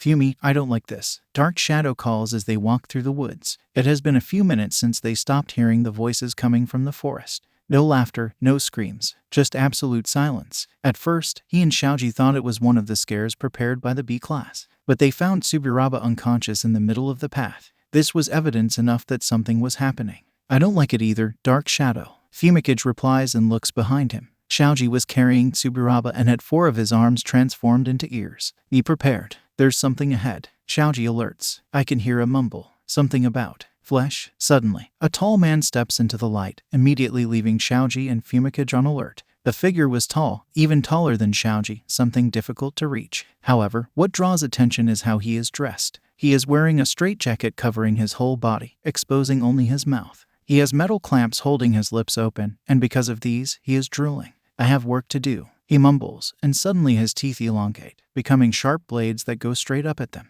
Dark Shadow, Fumikage calls. Stay away from Fumi. Dark Shadow immediately raises, grabbing all the teeth and throwing the man back. Let's back off. You can't fight while protecting him, Fumikage says, looking at the unconscious boy at Xiaoji's back. All right, let's go. They start to run, but the man chases them using his teeth like huge spider legs to gain speed. This is Mandalay. Fumikage hears in his head as they run. I have a message from your sensei. Denki, get down, Hitoshi warns, and Denki immediately drops to the ground, narrowly avoiding the chainsaw that cuts through a tree like paper. Of all the things they could have found in the middle of the forest, did it have to be a Namu cosplaying Leatherfacer on steroids? Bloody hell. Hitoshi and Denki manage to distract the creature long enough for the boy from Class B aways, if he's not mistaken, to escape with a wounded Yamomo. The problem is that now the Namu is after them, and it's clearly too fast for them to lose him. Jump. Denki warns Hitoshi doesn't hesitate. Oh shit, this thing is going to cut us in half. Nice day for not bringing your capture scarf, Hitoshi. But in his defense, it's not like he could have expected something like this to happen. Denki, Hitoshi calls. Let's speed up. Hold tight. Before Denki could respond, Hitoshi activates One for All at the maximum power he can handle at the moment, picks Denki up bridal style, and starts running. Hitoshi's limit is honestly not much, only 2%, but it's enough to gain some distance on the creature. As they run, a voice begins to resonate in Hitoshi's head. This is Mandalay. I have a message from your sensei. He hears clearly. You have permission to engage in combat. Protect yourselves at all costs. Everyone, Izuku calls out as soon as the lizard villain with the weird sword and the villainess with the giant magnet start attacking the pussycat. Go straight back to the camp. Eda, take the lead. Don't look for combat, but if you encounter any villains, don't hesitate to defend yourselves. Mandalay says. Eda, Kuda, Anjiro, and Todoroki immediately obey and begin to retreat. Mandalay, Izuku calls. Tell the students they have permission to fight. She opens her mouth to argue. This is an emergency. I won't have them dying for fear of defending themselves. I'll take full responsibility. All right, she relents. Can you two deal with them? Izuku asks as he starts floating. We are more than enough, Tiger replies. Okay, I know where Kauta is. I'll find him, Izuku says and takes off at full speed. As he flies, Mandalay's message starts echoing in his mind.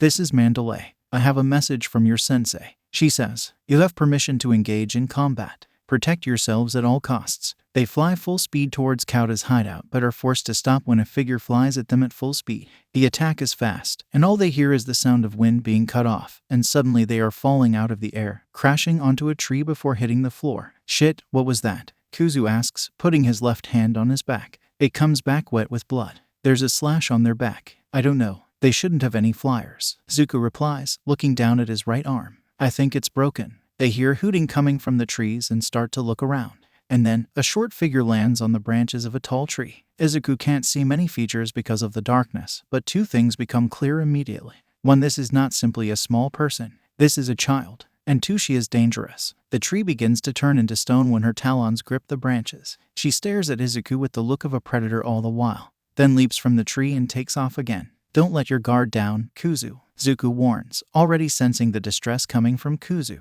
I know, Kuzu replies, but his voice is trembling. Zuko understands. Nothing affects Kuzu more than seeing a child suffer. And now he must fight with a child. She can't be older than 9. What is she doing with the League? And why didn't Shigaraki warn about her? Did he even know? Or is this also the work of the so-called sensei? Here she comes, Zuko warns, and they dive out of the way as she flies past them. Her wings hit a tree, causing a deep gash in it. Looks like we found what caused the slash. Zuko mumbles. We need to bait her, Kuzu says. We have no chance against her in the sky. I have a really bad idea, Zuko replies, but it's all we have now. All right, let's go.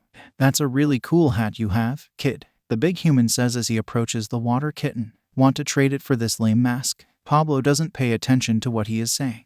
At the moment, the only thing he can look at is the panicked expression on the kitten's face. He tries to run, but in a display of speed that should be impossible for someone this size.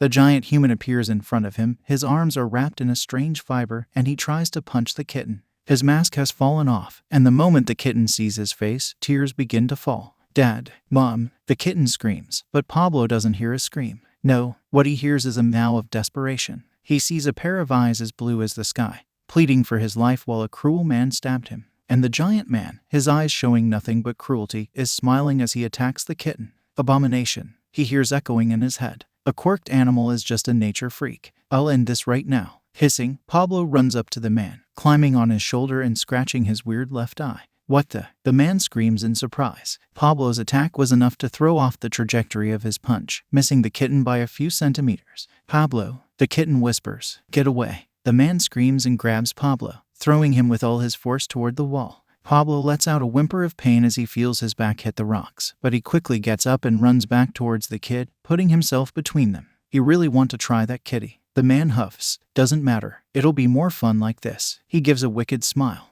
"I'll kill first, and the kid will watch." He takes a step forward but stops, thinking for a second. "Actually, you could help me, kid. The Shinsu kid and Takoyami kid. If you tell me where they are, I promise to kill you quickly." Pablo hisses again and jumps toward the man. But this time, he's ready. Covering his arms with these fibers again, he punches Pablo with all his force, sending him flying toward the stones again. Pablo tries to get up, but the moment he puts his front paw on the ground, he lets out a yowl of pain. "Pablo," the kitten screams and runs towards him. "Is that all you got, kitty?" The man taunts. The kitten gets in front of Pablo and throws a rock at the man. "Water hose. My mom and dad," the kitten says. "Did you torment them like that before you killed them?" "Water hose. You are their kid," the man asks, surprised, and then instantly grins. "Huh, this must be fate. After all, they are the ones who gave me this artificial left eye." The man continues taunting the kid, using his dead parents. At that moment, Pablo remembers why he hates humans so much. Humans are cruel, and I hate them. This man just likes to torture people, to see them suffer, to cause pain. Pablo, he remembers Kuzu's words from yesterday. "I know what Dad said about using your quirk, but if it comes to it, protect him,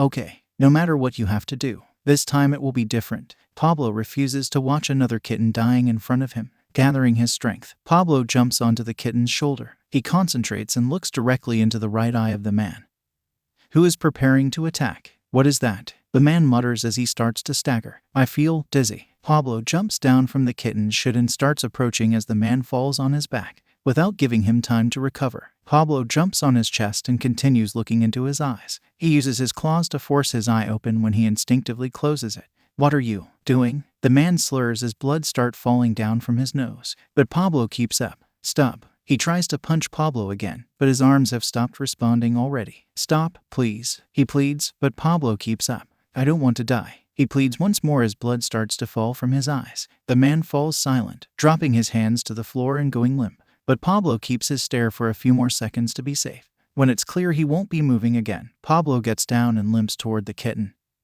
who is watching everything with tears in his eyes. "You saved me," he mutters when Pablo stops in front of him. Gently, he picks Pablo up and brings him closer. "Thank you." Pablo gives him a lick on the face. Suddenly he feels a pain in his chest, and turning his head away, he begins to cough. Pablo, oh my God, this is blood. You need treatment." Pablo can barely hear him at this point. He feels the kitten starting to run with him in his arms, but his vision is darkening. Exhaustion soon overcomes him, and he closes his eyes. "Vlad, take care of things here. I have to protect the students out there." Shouta doesn't wait for an answer before running off at full speed. He reaches for a device he left tucked in his scarf and presses the button. Shouta needs to make sure that all his students are safe. As much as this attack is a trap for the villains, the risk is still real. He opens the door and barely manages to stop himself in time to avoid bumping into Kauta, who is also about to open the door. "Aizawa-san, help," the kid calls. Shouta quickly scans him for injuries, but other than the tear marks on his face, he doesn't look injured. However, his momentary relief soon dissipates as he sees what Kauta has in his arms. Pablo is unconscious, and his fur is covered in blood. Shouta quickly kneels down to examine him better. Fortunately, he is breathing and doesn't seem to be having any major complications. Still, the cat needs help quickly. Damn, why did Chio have to have an emergency call precisely this week? Bring him inside. Vlad is on the third room to the left. Shouta instructs. He can help him better than I can. One point that few know is that Vlad has a DVM degree. It is something he took a few years after his debut as a hero. StallKing is one of the biggest activists for animal rights. He practically has a zoo at home and dozens of qualifications for caring for all kinds of animals. They may not be best friends, but there is no one Shouta would trust more to take care of an animal. Shouta nods and starts to enter, but he stops right at the door and turns to Shouta. The villain who attacked us. He said he was looking for Shinsu and Takoyami, but he didn't say what he wants with them. Shouta says and enters. They want Takoyami and Hitoshi. Why? It doesn't matter. No villain will touch his students. No villain will touch his kids. Shouta runs at full speed toward the course where the students are. It doesn't take long for him to find a group of students consisting of Ida, Kuta, Ajiro, and Todoroki. Sensei, Ada calls. Are you all safe? Shouta asks, scanning each of his students for wounds. We are fine, Todoroki replies. But Tiger and Mandalay are fighting two villains. They defeated Pixie Bob. What about Izuku? Todoroki points to the east. Izuku flew in that direction about 5 minutes ago. He explains. He took off right after we left. That direction. None of the students should be there, which means that is probably where Shouta came from. But the boy didn't say anything about having found Izuku, and Izuku definitely wouldn't have let Shouta return alone. So he must have been stopped by something on the way. Shouta is worried, but Izuku can handle himself, as much as the teacher and the dad and him are in conflict. At the moment, Shouta's priority should be to bring his students to safety. Ada, Ajiro, Kuta, keep going to the facility. Shouta orders. Todoroki, I need you to come with me. Todoroki nods and starts following him as he runs. Stay behind me, Shouta says. Yes, sir. Todoroki replies. Just ahead, Shouta can already see the clearing where Mandalay and Tiger are fighting. There are two villains fighting. The first one has some kind of reptilian mutation. The second doesn't show a visible quirk. When I give the signal, I want you to freeze them. If it's possible, take both, otherwise, aim for the lizard. Todoroki nods. Shouta quickly runs and activates his quirk, aiming at the one holding the giant magnet. Now, Todoroki stomps on the floor, and an ice wave goes straight to the lizard villain, trapping him in seconds. However, the surprise distracts the other villain long enough for Tiger to be able to catch her. Eraserhead. Mandalay calls. Shouta is safe. Shouta says. He's hiding in the facility with the others. Mandalay lets out a relieved sigh. Sensei, the lizard villain. Todoroki calls. Shouta turns around, expecting a fight. But what he sees is the villain smiling as his body melts away, leaving only a strange goo behind. Shouta turns to the other villain. Don't look at me, dear, she says. I'm not revealing our tricks just yet. Doesn't matter. Shouta mumbles. Mandalay, I need you to send another message to the students. Shaoji. Fumikage screams. Right in front of him, he sees one of Shaoji's duplicate arms being cut off by the villain's sharp blades. The place immediately begins to bleed. I'm okay, Shaoji replies. It was not a superficial wound, but it was only a duplicate. I can create another one. He turns back to the villain. I don't think he'll let us go. We might have to fight. Fumi. Dark Shadow says. But it's too dark. It could be dangerous. Another teeth blade flies toward them, and Takoyami sends Dark Shadow to intercept the attack. Yeah, but we might have no choice. Fumikage mutters, looking at his friend. Despite not having lost his arm for good, he's still bleeding, and on top of that, he's carrying Tsuburaba. He can't really fight like this. Shaoji, if we lose control, you need to run, okay? Before Shaoji can reply, Fumikage jumps between him and the villain, sending Dark Shadow to intercept a barrage of blades. You won't hurt my friends, Dark Shadow exclaims, growing in size. In this darkness level, keeping control of the quirk is hard, but Fumikage is managing it just enough. Let's go, Dark Shadow, Fumikage says, diving for the enemy, who barely dodges the attack. Suddenly, they get another message. This is Mandalay again.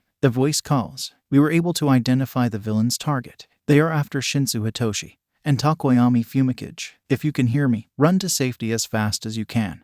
And if you have anyone with you, stay together the whole time. I repeat, the villain's target is Shinsu Hitoshi and Takoyami Fumikage. If you can hear me. Fumikage cannot hear the rest of the message. Suddenly, Dark Shadow begins to grow even larger, and Takoyami feels a duo of familiar emotions coming from the quirk. Fear and anger. You want Fumi. The quirk barks. You'll never get Fumi. Dark Shadow immediately dives on the villain, hitting him with a powerful blow from his wings of darkness, sending him flying into the trees. The impact knocks down a tree, and the villain doesn't get up anymore. The sound of a dry leaf breaking immediately attracts the attention of Dark Shadow, who turns and finds Shaoji looking at them. Stay away, weakling. The quirk takes a menacing step forward. You won't hurt Fumi. Fumikage is almost losing consciousness to his quirk. He can't help but fear what will happen next. Takoyami, Dark Shadow. Shaoji calls softly. Come on, get a grip.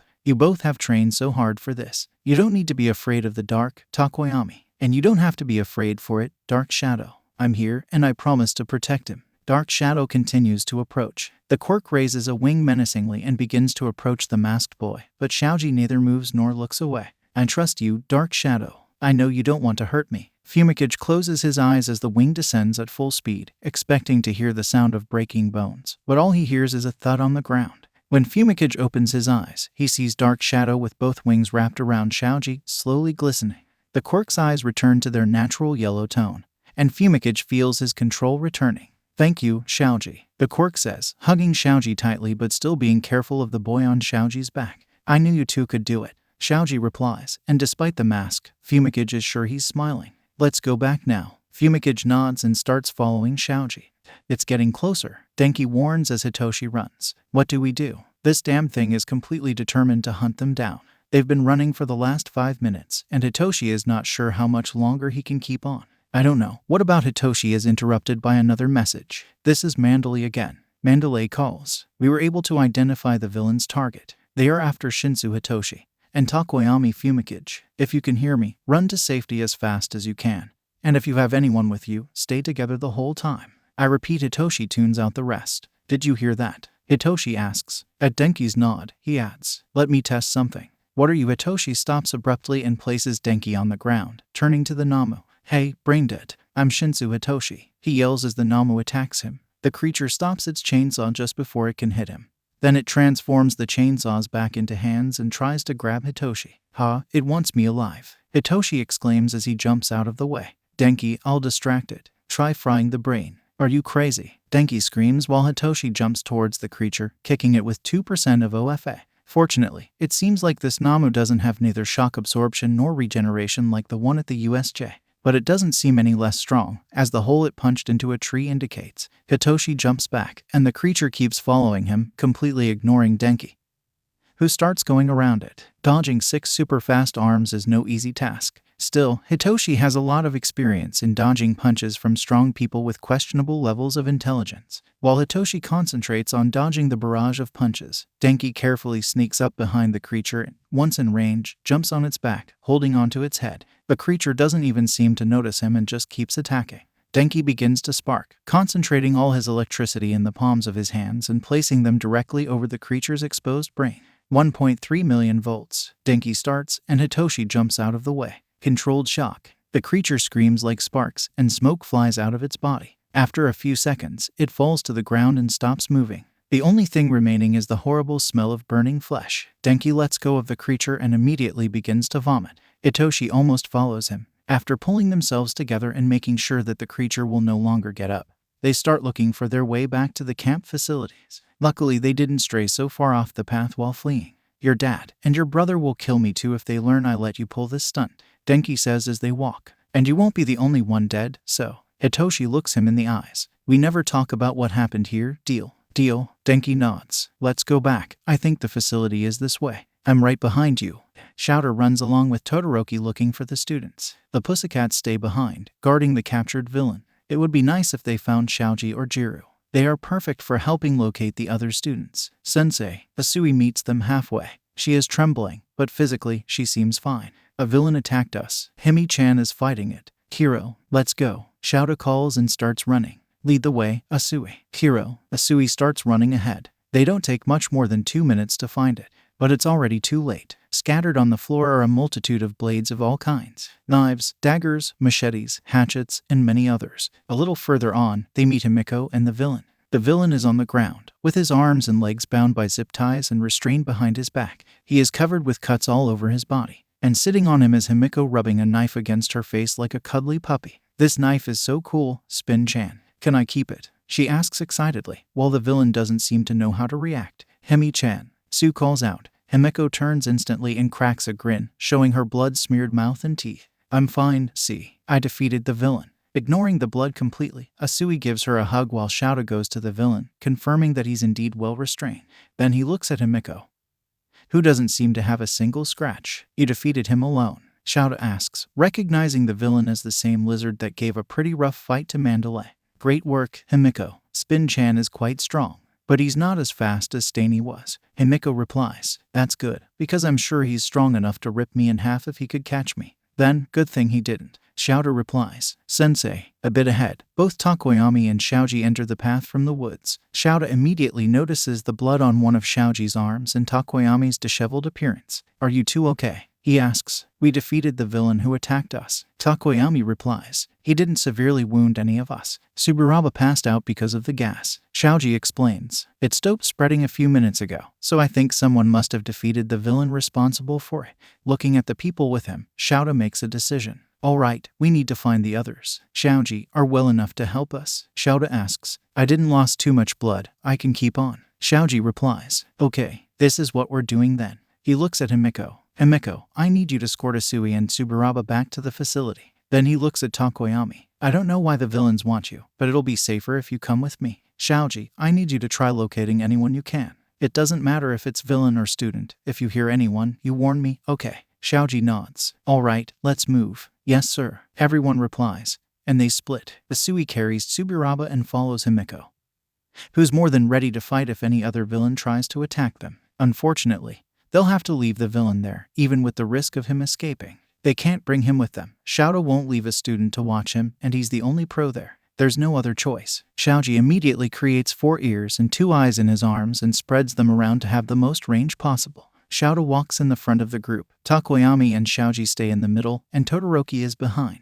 Because of the denseness of the forests, none of them notice the smoke rising north of where they are. On the left, a poorly blocked kick throws Izuku hard into a tree, and there goes his left arm as well. This girl's strength is not natural. She clearly has some kind of strength-enhancing quirk, not as strong as USJ's Namo, but strong enough to do great damage to someone without increased resistance. As far as Izuku can tell, she seems to have an owl mutation, some kind of voice quirk, enhanced strength, touch-based petrification, and something for tracking, detection. They are assuming she has more hidden quirks as well. Without wasting much time to recover, Izuku turns his head towards another tree and launches a wave of flames, setting it on fire. "I think we have enough," Zuku says. But the many trees they have set on fire. The girl doesn't have many options about where to land, and she doesn't seem to have any fire resistance. "Duck," Zuku warns, and Kuzu rolls out of the way just as she tries to slash them with her wings again. Kuzu grunts in pain as the roll aggravates his broken arms. But there's not much else he can do, even though he knows it's a bad idea.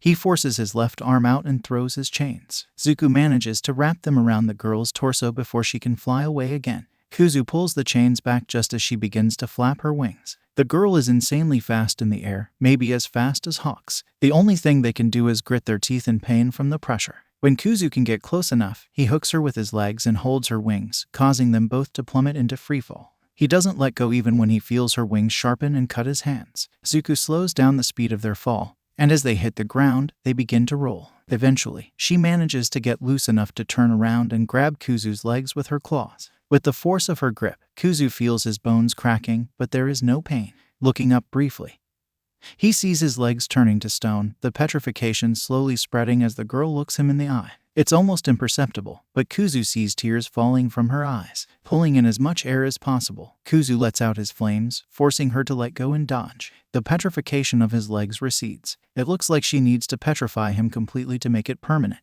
The problem is that they are clearly broken. This will hurt like hell when the adrenaline wears off. As he gets up, Izuku notices the girl standing in front of him, with her wings morphed into arms. "We can't keep this up, Kuzu," Zuku says. "I know," Kuzu replies as the girl prepares another attack. It's all or nothing in this attack. Flapping her wings, she launches herself with all her strength into a kick. Kuzu simply opens her arms and takes the kick right in the chest. He feels the air leaving his lungs and several of his ribs cracking. But he ignores it and wraps his arms around her, holding her in place. Now Zuku. The flames in the trees begin to move, all coming together in one place. They mold themselves into the shape of a huge 9-headed snake. "Hydra," Zuku yells. The 9 heads curl and dive at the same time, hitting both of them full on. Kuzu's resistance is enough for him to barely feel it, but the girl is not so lucky. She shrieks in pain, and Kuzu can feel his heart breaking over the sound. When Zuku disperses the flames, the girl is completely still. With trembling fingers, Kuzu touches her neck, sighing in relief when he feels a pulse. "She's alive," he says in a trembling voice. "She's alive." Zuku agrees, sounding just as relieved. Almost instantly, the adrenaline leaves them, and they fall face down on the ground, no longer able to support themselves with their broken legs. "We need to find Dad," Kuzu says a few seconds later. But we can't leave her here. Carefully, Zuko lifts them in the air. Then, he does the same with the girl, bringing her close to them and putting her arms around their necks. Let's hope she doesn't wake up so soon, Zuko says. And if she does, that she doesn't want to keep fighting. Kuzu hums in agreement. Let's go. With that, they begin to fly. Slower than they wish, but for the moment, they are doing their best just to stay awake. Shouta and his group move quickly and efficiently, with Todoroki in the rear, Shouta in the front, and Xiaoji and Takoyami in the middle. They haven't found anyone else yet, but Shouta assumes it's because of the gas Xiaoji and Takoyami mentioned. Sensei, Xiaoji calls. There is someone approaching us rapidly, northeast of here. Shouta immediately stands between the students and whoever else, preparing his scarf and assuming posture. The leaves begin to rustle, and then Kaminari appears in front of them. His eyes widen as soon as he sees Aizawa, and he runs to him. Sensei, they got Hitoshi, Kaminari says, sounding desperate. They got Hitoshi. Shit, Shouta needs to find them fast. Tell me everything, Shouta demands. We were together. We defeated the Namu the League sent after us, and we're trying to find our way back to the facility. Kaminari explains. A figure jumped out of the trees and touched him. The next moment he disappeared and the figure ran away. The only reason I even saw what happened is that Hitoshi was right next to me when the villain jumped us. I tried following them, but they were too fast. I lost them a few minutes ago. Damn it, Shouta curses. Alright, let's. SENSEI. Above US, Xiaoji warns. Shouta looks up and immediately sees a figure jumping toward the group with his arm extended toward Takoyami. It's been a few seconds since Izuku started looking for the others, but he hasn't found anyone yet. No villains, no students, no heroes. It doesn't help that he has no idea where to look. Where are you, Dad? Zuko mutters. They feel someone stirring from their back. Looking briefly, the girl is moving her head. It looks like she's waking up. Izuku prepares himself in case he needs to stop her, but she only winces in pain, not making any hostile moves despite being fully awake now. Then, Izuku hears a low hoot from her. Don't move. You'll aggravate your wounds, Kuzu warns softly. The girl instantly goes still. Kuzu can barely feel her breathing. I didn't mean like that. You can move. Just be careful of your wounds. Her breathing returns to normal, and he feels her nuzzling his neck. We won't hurt you, Zuko says. We just need to find Dad, then we can help you. The girl blinks a few times, then nods and closes her eyes. She lets out a chirp, which from the intonation, they interpret as a question. Our dad. She nods. It's Eraserhead. Tall, long black hair, dresses like a hobo, looks like he never sleeps. Kuzu explains. Kuzu, just because it's true doesn't mean you should say it. Zuko laughs, then winces from the pain of broken ribs. The girl hoots again and closes her eyes. A few seconds later, she opens her eyes. Their natural golden color is now glowing. She points towards the south. He's this way, Kuzu asks, and she nods again. Izuku probably shouldn't trust her. Child or not, she is a villain. A few minutes ago, she was trying to kill them. But at that moment, they don't feel any hostility coming from her. And if she were to try to petrify them now, they doubt they would be able to stop her. Strange as it may seem, their intuition says they can trust her. And one does not survive as a hero without having good intuition. Okay, let's go, Zuko says and then increases his flight speed.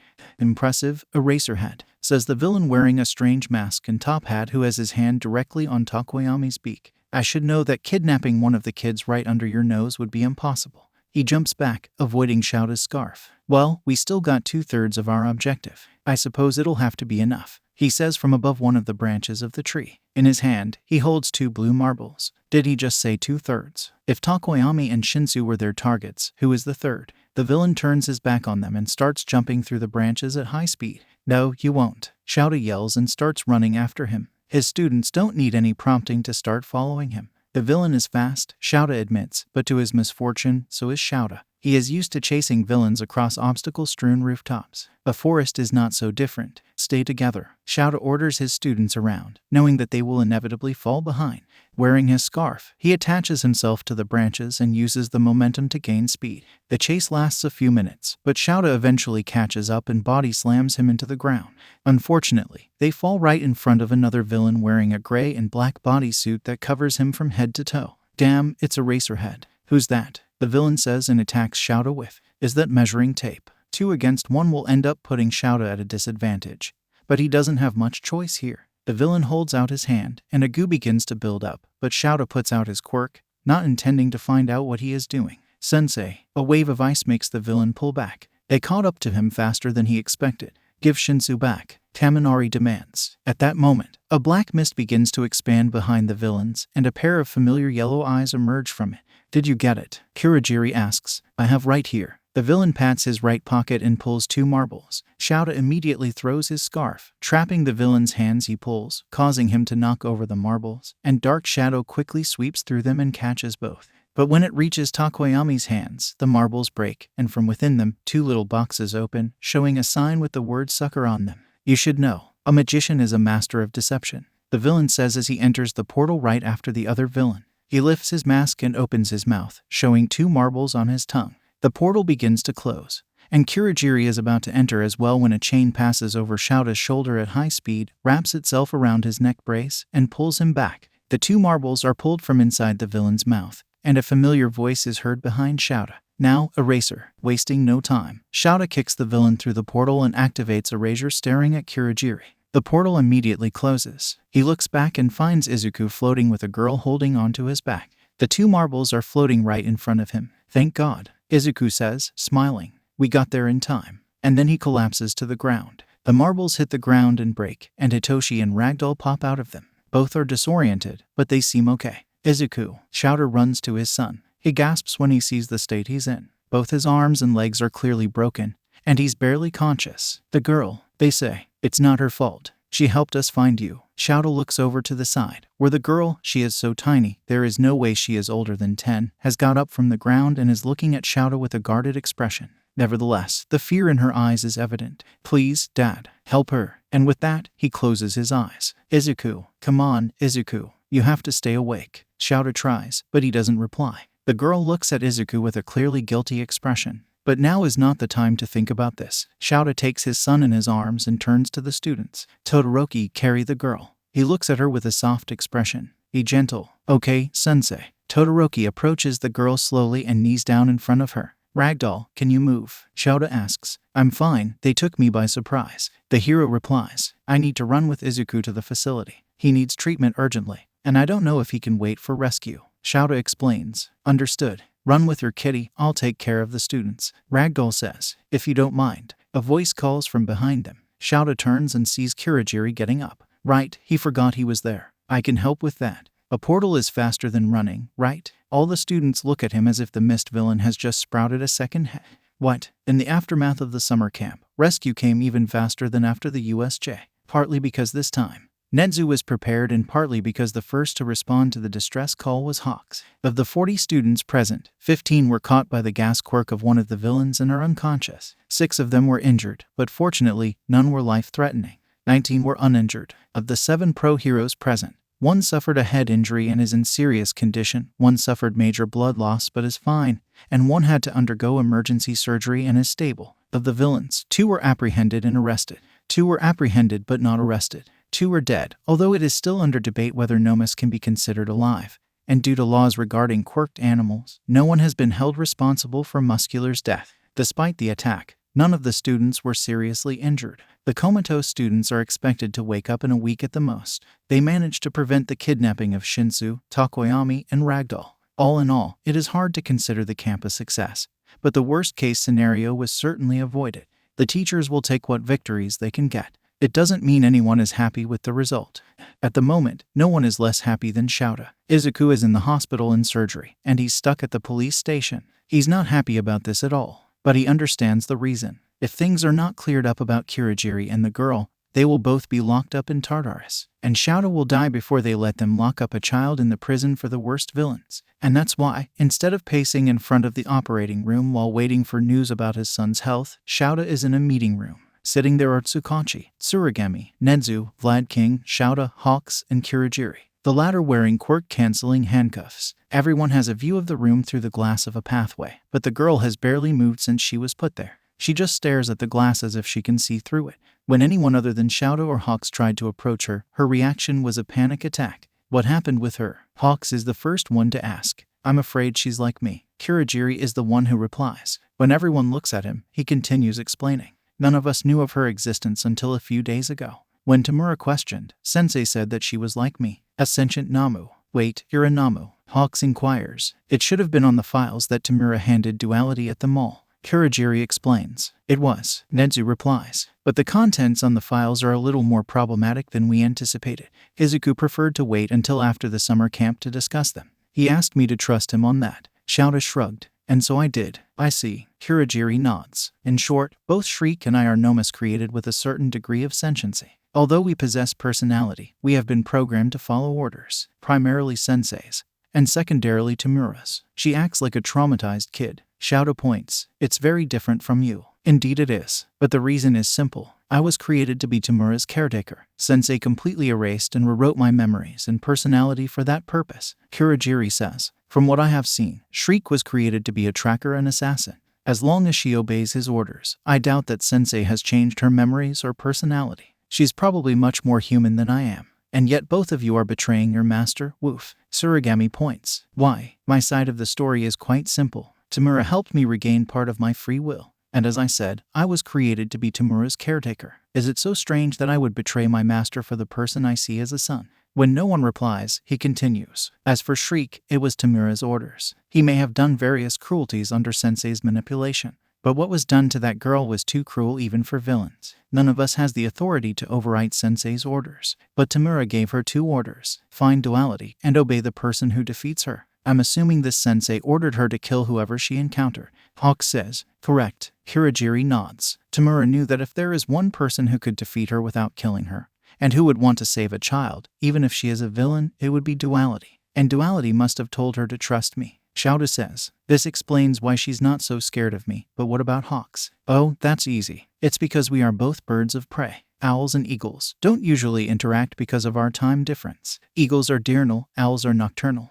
Besides, I learned early on to suppress my predatory instincts. Hawks explains, she doesn't see me as a threat, and the fact that I can understand her certainly helps. This explains why she looked particularly scared of Nenzu. Shouta points, anyone with decent instincts will see him for the predator that he is. Also, you understand her. She chirps and hoots. It's pretty easy to understand her. Hawks shrugs, then looked down. No less heartbreaking though. Since she arrived, all she said were variations of don't hurt me, I'll be good, and I'll obey. One obvious trigger is that she doesn't like anyone to touch her neck or beak. The neck is probably due to the doctor. I don't have many memories, but I know that he liked to inject the drugs from his experiments through the neck, Kurogiri explains. And doesn't this information make Shouta's blood boil? An immoral doctor and a supervillain experimenting on a child. And the worst part is that she probably isn't the first nor the only one. Who is this doctor? Shouta asks, gritting his teeth. He goes by Garaki Kyudai, Kurogiri says, but he is probably known by another name. Unfortunately, I don't know any more than that. Sensei never thought it important to tell me anything that was not immediately pertinent to Tamura's health.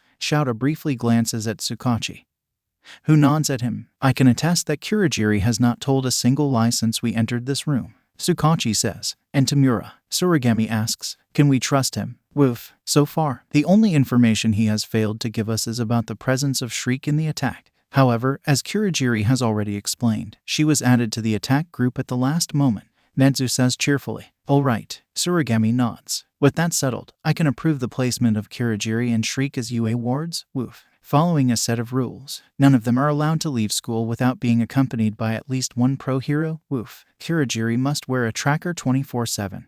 And if the signal is lost, he must be located immediately, woof. Then he looks through the glass, and his expression softens. Also, the pup will need a guardian, woof. Shouta is about to volunteer himself, but Nenzu stops him. If you don't mind, Eraserhead, I don't think it's wise for you to be her guardian. The rat says, first of all, you are already responsible for 2 young people. 3 if you consider that as a mentor you practically have shared custody over Toga-san. Shouta opens his mouth to argue, but Nenzu continues. Now, I don't doubt your capabilities to care for yet another child, but Shriek is a special case. By Tamura's orders, she now obeys whatever duality says. Of course, I know duality would never take advantage of this, but we need to keep that in mind. And we have another problem. None of you can understand what she says. We could teach her JSL, Shouta argues, but he knows Nenzu is right. All right, what do you suggest? He better not be thinking of suggesting Nimuri or Vlad. They are excellent teachers, but Shouta clearly remembers the tragedy that was the few times one of them babysat Izuku. Mike would be a better choice, but the truth is that he's much more of an uncle than a dad.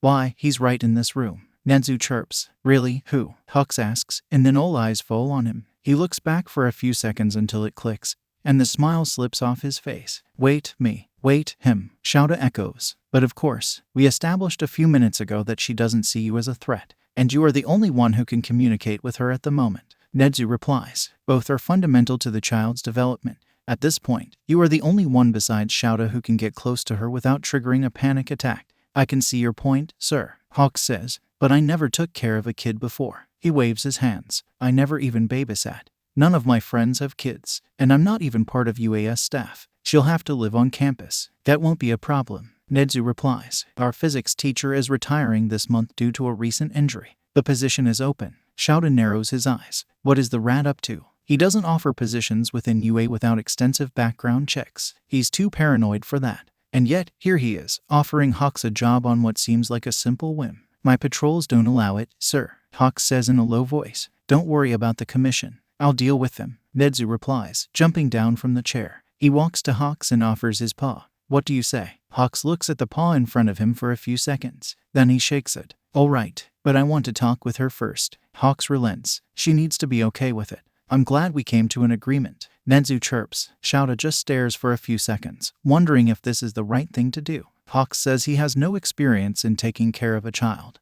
And he's only 22 years old. But can Shouta say anything? He was only 23 years old and had no experience with children when he started trying to adopt Izuku. If he could do it, there's no reason Hawks can't. Very well, I agree this is the best course of action. But I will be watching. Know that both Izuku and I are already very attached, Shouta finally says. He turns a sharp look at Hawks, who straightens up and gulps. Mistreat her, and you will deal with me. Hawks nods frantically. And when Shouta looks away, he sighs in relief. Good. It will be difficult, but if you need help, I'm here. This catches Hawks by surprise. But he smiles and nods. Thank you, Eraserhead, he says. If we're going to be coworkers, you should know my name. Shouta replies. Aizawa Shouta. Then it's fair that you know mine too. I'm Takami Keigo. Hawks, no, Takami extends his hand. Nice to work with you. Likewise, Shouta replies. Now, go talk with the kid. For Shriek, there are only 2 rules. Be silent or be punished. Obey or be punished. No matter how much it hurts, if she doesn't have permission, she can't scream. Screaming will only make the hurt worse. Disobeying will make it hurt more. People hurt her. She hurts people. She must be a good girl. She must obey. She obeys the Dr. Mustache. She obeys the faceless man. She obeys the boy with dry skin. And now, she obeys the boy with green hair. Obedience is the only way she won't get hurt. But she disobeyed the faceless man. The faceless man told her to kill, but she lost. The dry-skinned boy told her to obey whoever defeated her. So she obeyed the boy with green hair. But the faceless man told her to kill, and she didn't. Which means she will be punished. Any moment now, someone will come to punish her. The green-haired boy told her to go with his dad. He promised that he wouldn't hurt her, that his dad would help her. The one with the body half warm and half cold didn't hurt her either. He carried her carefully. The people in blue clothes didn't hurt her. They put her in an empty room with a big glass. She cannot see what is on the other side, but she can feel the people there. Her hearing is good, but not good enough to hear through the solid wall. And no one has punished her yet. Why hasn't anyone punished her yet? In her panic, Shriek doesn't realize that the people on the other side of the mirror have started to move. She only realizes this when someone knocks on the door. It must be time. They are coming to punish her. She knows not to hide. It will only be worse. Yet she hides under the table in the room. She sits up, bringing her knees to her body and hugging them. She hides her face in her knees. It won't help. It will only make it worse. She should just stop and accept her punishment. It's her own fault. She knows she shouldn't disobey. But she disobeyed, and the consequence is being hurt. A few seconds after the knock, the door opens slowly. It's coming. The door closes silently, but her hearing picks up every detail. She begins to tremble. Silent footsteps approach her hiding place. She feels tears in her eyes. No, she can't cry. The doctor hates it when she cries. The person bends down and looks under the table. Instinctively, she starts to hoot desperately. Please don't hurt me. I will never disobey again. I promise to be silent. I'll be good. I won't fail again. I will obey. I will be good, she says again and again, even though she knows it won't help. No one can understand her. The doctor doesn't like it when she hoots. He's going to put that thing in her beak again. He called it a muzzle, right? Please, not the muzzle. I'll be good, I promise. It hurts too much. The person hasn't touched her yet. It doesn't hurt yet. Why isn't it hurting yet? Oh, that's right. The doctor wants her to look at him when he punishes her. She has already been in hiding for too long. The doctor must be furious with her now. She only made her punishment worse. Wait, what is that sound? It sounds like chirping. But it's not possible. The doctor doesn't let birds in. Slowly, she uncurls herself and looks up. With her focus returning, she can hear more clearly. It really is the sound of chirping. Someone is chirping a melody. This melody is oddly soothing. Finally, having calmed down enough to see, she finds the blonde man with the big red wings she talked to earlier. He is the one who is chirping. He smiles at her and continues to chirp. Hey, hatchling, are you back with us? He asks her, and she nods slowly. Great, can you come here? I can do that. I can obey. She chirps back as she hurries from under the table. Wow, careful, hatchling, the man says, making her pause. This isn't an order. You can stay there if it makes you more comfortable. Not an order. Is this some kind of trick? No tricks here, hatchling, the man says. You leave if you feel comfortable, okay. Shriek watches him for a few seconds, trying to see if he is lying. The doctor is easy to read. Even when he says he won't hurt her, his expression makes it obvious that he is lying. But this man is different. He doesn't seem to be lying. Are you? She hesitantly chirps. Are you the one who will punish me? Punish? The man asks, confused. Why would I punish you? You didn't do anything wrong. Shriek shakes her head. This is wrong. She disobeyed. She deserves to be punished. I disobeyed. She hoots. Faceless man told me to kill. I didn't kill. If I disobey, they punish me. This is how it works. Hey, calm down. No one will punish you here, the man says, and she looks up in surprise. His face is serious. You're not with them anymore. You don't need to keep obeying them. No one will ever hurt you again. No punishment. She asks hesitantly. You won't hurt me. You won't let them hurt me. I promise I won't let anyone hurt you again, hatchling. The man replies, smiling. Shriek slowly leaves her hiding spot until she's face to face with the man. Can I hug you, hatchling? He asks. A hug. Does she know what a hug is? The word is familiar, and she has heard it before. It makes her feel warm, so she nods slowly. The man slowly raises his arms and approaches her, placing himself over her shoulders. One of his hands gently reaches against the back of her head and pulls her close, placing her head on his shoulder. His other hand gently rubs circles on her back. She feels something else wrap around her like a blanket. A soft, red blanket. She doesn't know when the tears start, but they keep coming. It's okay now. The man whispers in her ear. You're safe now. I promise you. She keeps crying, and a few seconds later, he starts humming a soothing melody. It takes a few minutes for the tears to slow down, but he continues to hold her. Shriek has never felt so safe. She doesn't want to let go. Can you tell me your name, hatchling? He chirps. I'm Takami Keigo, but you can call me Keigo. Keigo. She tests the name. She likes the sound of it. I'm Shriek. Is that your name? Keigo asks again. It's what the doctor calls me. She replies. I think someone used to call me something else, but I can't remember. Well, Shriek is not a good name for a sweet hatchling like you. Why don't we give you a new name? Keigo says. How about? He thinks for a few seconds. Yuna? She hoots back. But I'm a kind and sweet child who was forced to do bad things. Keigo interrupts. The name fits you perfectly. He grins at her. As for your family name, how does Takami sounds? Takami, isn't that my name? It is, Keigo says, and it's also yours if you want to be. Do you want to come with me, Yuna? He extends his hand to her. She looks at the hand for a few seconds, then hesitantly raises her hand. She carefully approaches his hand, but he doesn't move it.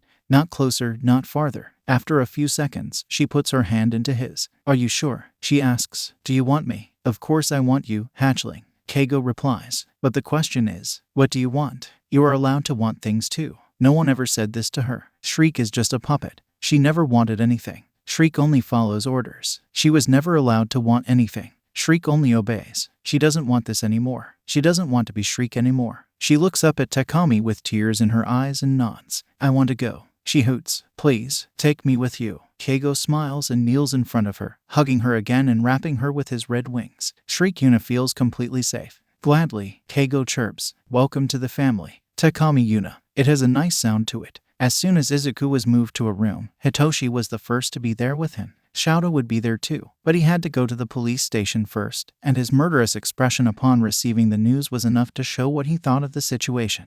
Whatever they had to discuss ended up taking a few hours. When Shouto returned, Izuku had just come out of surgery, which thankfully went without complications. After that, they spent the night in the hospital room with Izuku. The next morning, Hitoshi woke up to the sound of groaning, and it took him a few seconds to remember what had happened and where he was. What woke him up for good was the speeding sound of a heart monitor and Shouto's voice. Zuku, calm down. It's all right. Looking over, Hitoshi saw Shouto with his hands on Izuku's shoulder and his hair floating, clearly indicating that he was erasing Izuku's quirk. Breathe, kid. It's all right. Where's Toshi? Zuku asks after calming down a bit. Is he okay? I'm fine, buddy, Hitoshi says, glancing up at Shouto and at his nods approaching. You saved me. What happened? Zuku asks. Did we win? We won, Zuku. Shouto replies. Is Kuzu awake? Give me a second, Zuku says and closes his eyes. Izuku remains motionless for a few seconds, looking as if he has fallen asleep. Hitoshi has only seen him like this a few times,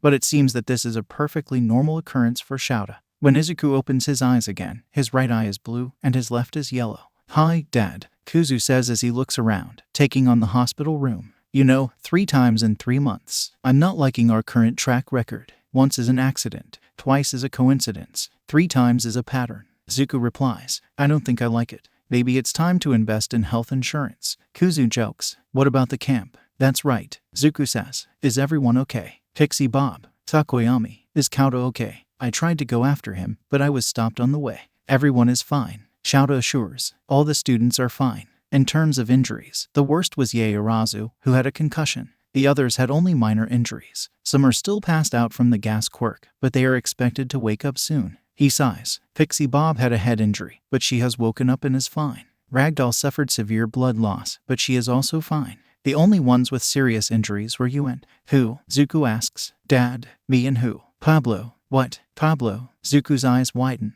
"What happened? Who hurt my baby?" "He is well and awake, but he will need to rest for a few weeks." Shouta quickly reassures his son. "He was with Kauta when they were attacked by the villain Muscular." "Muscular?" Kuzu frowns. "Isn't that..." "Yeah, the one responsible for the deaths of the water hose duo." Shouta confirms. "He tried to kill Kauta, but Pablo protected him. Kauta has been taking care of him ever since. And so proud." Zuko smiles. "But I also want to commit murder." "Too late." Shouta shrugs. "You know well how lethal aneurysm is. Muscular is dead. Lucky bastard." Zuko grumbles. "Now would be a great time to discover someone with a resurrection quirk." Wait.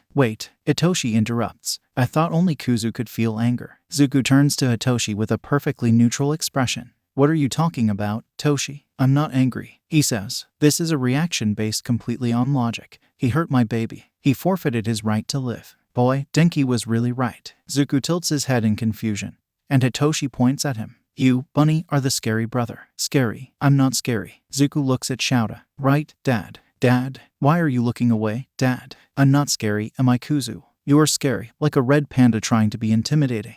"I'll take that as a compliment," Zuko mumbled. "All right, what else should we know?" "Well..." Shouta is interrupted by a knock at the door. Then a man with tan skin and curly brown hair enters. He instantly focuses his black eyes on Izuku and smiles at them. "Although I wish it was in other circumstances, it is good to see you again," the doctor says. "Hello, Agai-san." Zuko greets with a small wave of his casted arm. "Hey, Agai-san." Kuzu greets a bit more informally. "How are Kyoko-san and Araki-kun?" "They are fine," the doctor answers, taking a card from his pocket and handing it to them. "Araki did this for you when he heard that you were here. He stayed up late yesterday drawing." Carefully, Zuko floats the card in front of their eyes and opens it. Inside is a simple but very well done drawing in crayon.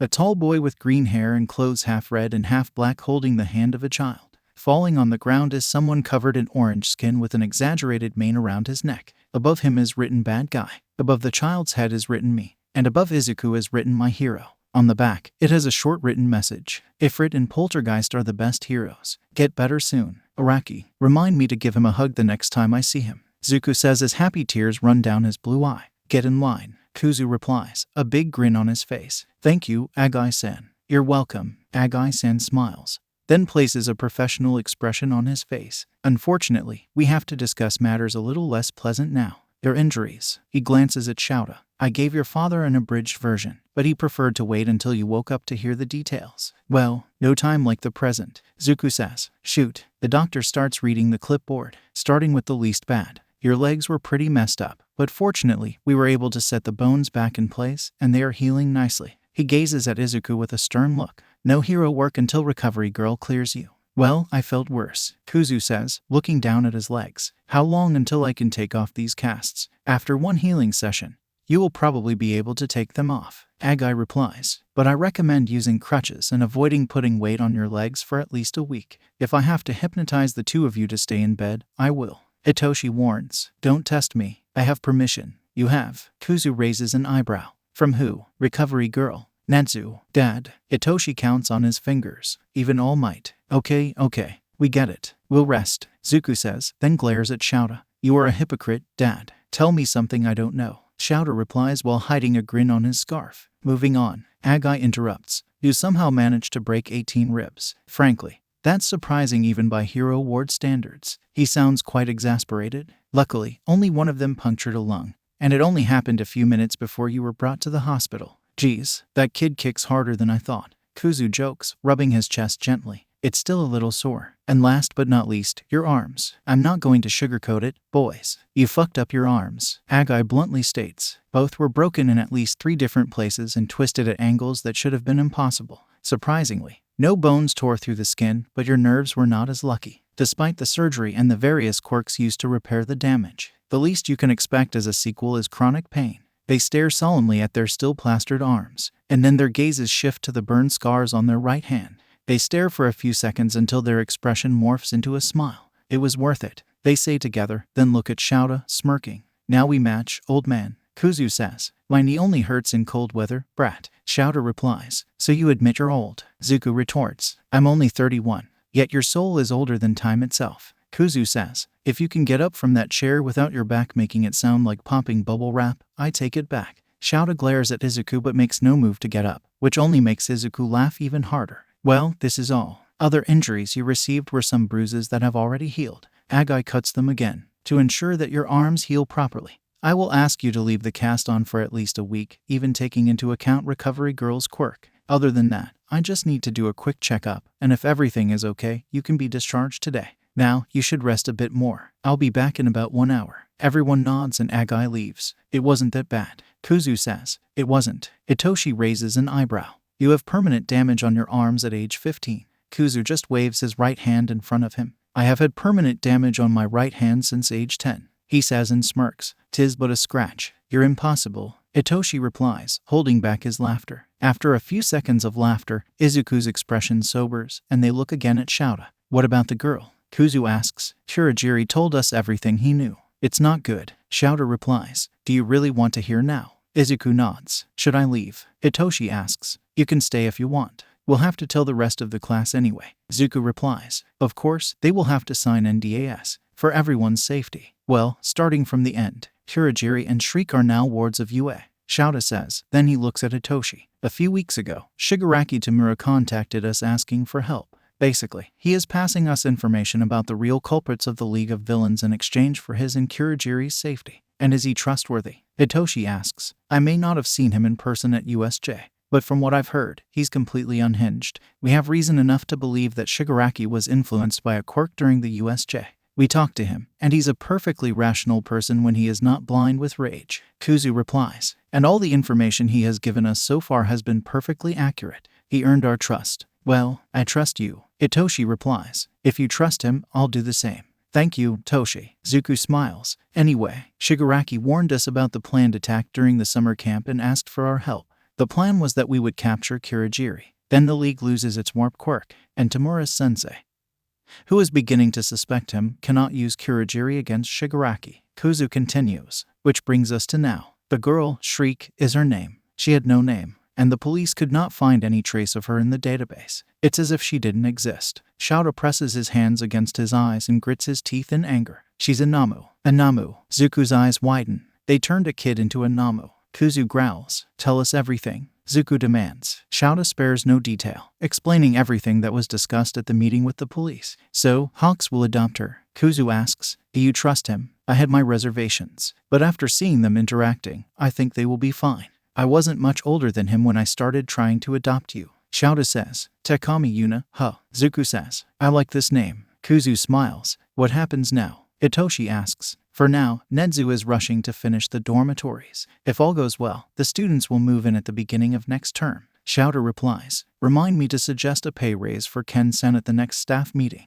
Zuko says. He deserves it. Ectoplasm too. Kuzu adds. Those two are so overworked. I figure the dormitories will be mandatory. Itoshi asks rhetorically. Will all the parents agree? This is the second villain attack on the school premises. We will visit each student to talk to their parents. Shouta replies. All Might and I will visit the class 101s. All Might and Vlad will visit the 1B1s. Can I go too? Izuku asks, and Shouta raises an eyebrow. I'm your Ta. Shouldn't I go with you? Fair enough. Shouta sighs. If by then you have taken the cast off your legs. No problem. Izuku smiles and nods. Deal. This suit is so uncomfortable. Izuku complains as they try to fasten the collar of their shirt. This being a formal visit, everyone had to dress appropriately. This included putting on a suit and, in Shouta's case, shaving. Shouta looks briefly. Izuku is wearing an unbuttoned emerald green suit jacket with a long-necked black shirt underneath and pants of the same color as the jacket. They chose to wear this for one simple reason: the absence of a tie. Stop complaining, problem children.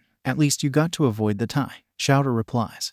And Izuku turns to him and sticks out his tongue. From the next seat, Yagi, in his smaller form, chuckles softly. So, who's first? Izuku asks as their eyes settle on a blue color. Kaminari, Shouta replies. Hopefully, things will go smoothly. If all goes well, we will make 4 visits today. But if they take too long, he points to All Might. Is there anyone you're worried about? Yagi asks. Nothing is impossible. We must be prepared for every possibility, Shouta replies. And this includes the chance that one of the parents will want to pull out their children. I'm more than ready to fight for them, Izuku says as they put on their mask. The students might know who they are, but their parents don't. I know, the kids know too, Shouta replies, ruffling their hair. We just need to convince their parents. Just as he says that, the car stops in front of a simple house. Shouta gets off the car first, and Izuku follows. Yagi quickly inflates and then gets off as well. They press the bell, and soon the door opens, revealing a blonde woman with golden eyes. Her resemblance to Shouta's student is evident. Hey, welcome. Come in. We were waiting for you, she says, barely fazed at having the #1 hero at her door. She guides them into the living room, where Kaminari is waiting with a tall man with black hair and a stern expression. Well, as it must be obvious, we are Mr. and Mrs. Kaminari. It's a pleasure to finally meet you, Aizawa-san. My son speaks highly of you, Mrs. Kaminari says as she shakes Shouta's hand and then turns to Izuku. And you must be Duality. Denki told us a lot about you too. Which one are you? Poltergeist, Kaminari-san, Zuku replies, tapping a button on his mask, and his eyes start glowing blue. Sorry, I forgot to activate it. It's no problem, she says. I guess I should start by thanking you. She bows down at Izuku. Denki's quirk has always been powerful and problematic, Mr. Kaminari says with a sigh. My quirk allows me to generate high amounts of static electricity by rubbing my hands together. He demonstrates it by rubbing his hands and then placing them near his hair, which is attracted by the static. And my quirk allows me to absorb large amounts of electricity and convert it into energy. None of us have experience with a quirk as volatile as Denki's, and the quirk counselors we have found have been more than unqualified, Mrs. Kaminari sighs. But since he started at UA, not only has his control increased immensely, but also his grades are much better. I will be honest with you. A few years ago, Denki came to us with the possibility that he might have ADHD, but at the time, we assumed it was just an excuse for his bad grades and didn't listen. Mr. Kaminari shakes his head. Even if we didn't believe him, we should have at least looked for a specialist. Mrs. Kaminari sighs. So, thank you for giving Denki the support we never gave him. You give us too much credit, Kaminari-san. Zuku shakes his head. Yes, I helped him understand how his quirk works. And yes, I helped him to have his ADHD properly diagnosed. But his progress is all because of his own effort. You should be proud of him. And we are, Mr. Kaminari replies. We don't say it nearly as much as we probably should. You're right. Mrs. Kaminari turns to her son, who is listening to everything in silence. Denki, we are really proud of you. Then she looks at Shouta. And if these dorms are necessary for him to keep growing into the great hero I know he'll be, I'm more than happy to let him. From there, they discuss the details of how the dormitories will function, and at the end of the visit, the parents happily sign the permission form.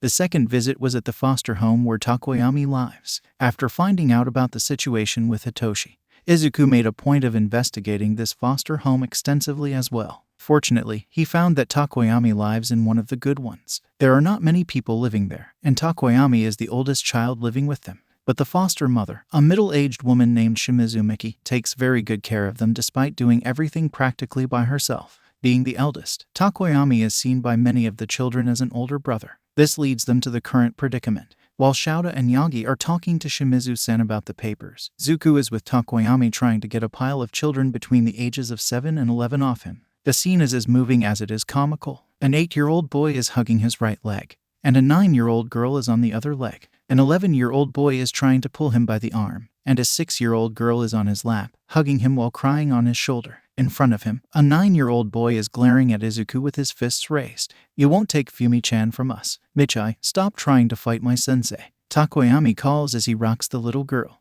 Ai, let go. No, I won't let you go. The boy trying to drag him by the arm exclaims. Please, Fumi, you need to stay. The girl in his arm cries. Guys, Takoyami sighs and calls Dark Shadow, who gently picks the 4 kids on his wings. Hear me out, please, he says as he walks to the couch and sits down. Zuku sits down on the other couch, far enough for the kids to be at ease as they look at Takoyami with expectant eyes. Fumi-chan. The girl in his arms calms down enough to speak. Do you really need to go? Takoyami sighs. Saki, do you remember what our dream is? He asks, pointing at Dark Shadow. You want to be a hero. Saki replies, to help kids who didn't have the same luck as us. And for that, we need to go to the dorms. He explains gently. It doesn't mean I'm abandoning you guys. But you won't be living with us anymore. Michai replies, but we'll still visit on the weekends. Takoyami says, and we'll bring new stories every time. So cheer up, okay? Dark Shadow promises. The kids keep silent for a few seconds, but then they nod one by one. Okay, they say in a low voice. I'm not leaving just yet, kids. Takoyami says, and when I leave, he pokes AI in the nose. You'll be the oldest, so I trust you to take care of them while I'm out. The boy nods, determined. Okay, I'll take care of everything.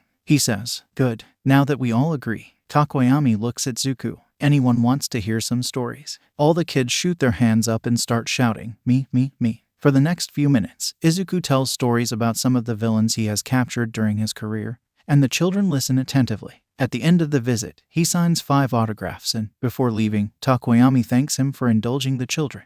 Kirishima and his 2 mothers make for a very interesting visit. Who would have thought Kirishima's fascination with manly things came from his biological mother? Well, this explains a lot. The Mrs. Kirishimas have some very valid concerns about their son's safety, but they are eventually convinced after hearing how Izuku fought to protect the kids at summer camp. Kirishima did not witness the condition that Izuku was in after the attack, but he visited him in the hospital a few days later. The normally emotional boy shed tears when Izuku said he would do it again to protect them. This turned out to be the longest visit of the day, but in the end, they left with the signed papers and the deep thanks of the 2 mothers.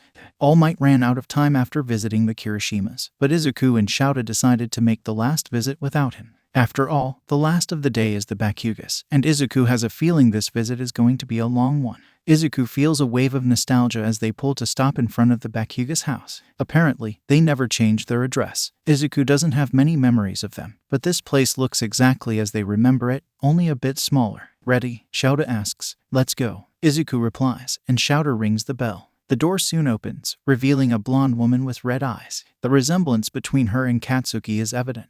You must be Aizawa. She greets them, already ushering them inside. We were waiting for you. I hope my little brat hasn't been giving you too much trouble. Shut up, hag. A familiar angry voice yells from inside as Izuku takes off his boots. Don't yell, brat. She yells back, which makes Izuku giggle. She hasn't changed one bit. The giggling catches her attention, and she finally notices Izuku there. Oh, you must be Duality. Must be. Doesn't she remember Izuku? It's nice to meet you. She puts a hand over her mouth and approaches him to whisper something. Katsuki will never admit it, but he's your fan. The only person he has more merch of than you is All Might. I heard that, hag. Katsuki yells again. Stop talking shit about me. Oh, shut up. You know it's true. She yells back, then looks at Izuku again.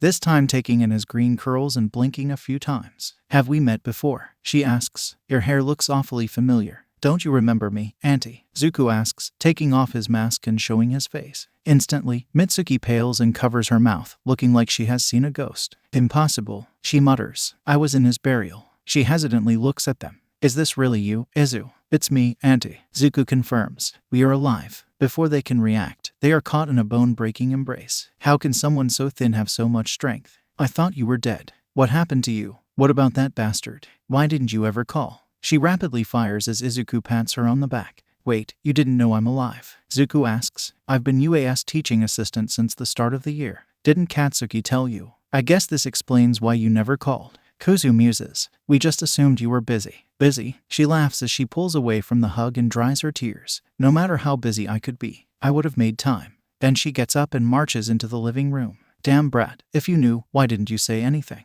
And what did you want? That I would simply come home saying, hey, hag, remember Izuku? Your best friend's son who died years ago. Yeah, he's alive, has a quirk, now is a pro hero, and my teacher. Even I didn't believe it at first. And I saw him. Katsuki says, I didn't know how to breach the subject. And then, it's been months, and I had other things on my mind. Well, the important thing is that now we know. A man with brown glasses, hair, and eyes says, approaching Izuku. It's very good to know that you are well, Izuku. Thank you, uncle, Zuko says, smiling and hugging him. Although, well, is kind of subjective. Kuzu adds, we've become a bit messed up here. He knocks on his head. What do you mean? Mitsuki asks worriedly. Well, for starts, the nerd is now 2 people. Katsuki says. Yup. Zuko nods. We have DID. You can call me Zuko. He looks Mitsuki in the eyes and his eye color changed to yellow. And I'm Kuzu. Kuzu says. Looks like we have even more to talk about than I thought. Mitsuki says. I'll prepare a drink. Coffee or tea? Coffee, Shouta and Kuzu say at the same time. I don't have a preference anyway, so coffee is fine. Zuko says. All right. As expected, the visit was long. But during it, Izuku told them everything that had happened to him since he ran away from home. From the expression on Mitsuki's face, if Hisashi wasn't in jail, she would probably turn vigilante just to hunt him down personally. A few hours later, they leave the Bakugas with signed papers and a promise to keep in touch. Knowing this would take a while, they opted to dispense UAS driver, and Shouta came with his own car. While driving home, Shouta decides that this is a good time to talk to Izuku about his conversation with Nezu a few days ago. The conversation is still fresh in his mind. As usual, the office door opens just as he is about to knock. After years of seeing this trick, Shouta doesn't even blink anymore. He enters and soon finds the rodent in his chair as usual and with a cup of tea in hand. Hello, Shouta-kun. How can I help you? Nezu asks with a glint in his eyes that says he somehow knows exactly why Shouta is here. It's about the dorms. Shouta says, I want to put Izuku in the students' dorms. Nezu takes a long sip of his tea as if mulling over the question but doesn't seem the least bit surprised. It's certainly possible. Izuku is, after all, a minor. Nezu replies with a smile. But before any decision, I would like to hear your reasons. But of course, he would. Even though he obviously knows Shouta's reasons, he would rather hear it from his mouth. This is, at the same time, something he likes and hates about his boss. But Shouta came prepared. He has spent days organizing his thoughts on the matter in order to arrive at the best possible solution.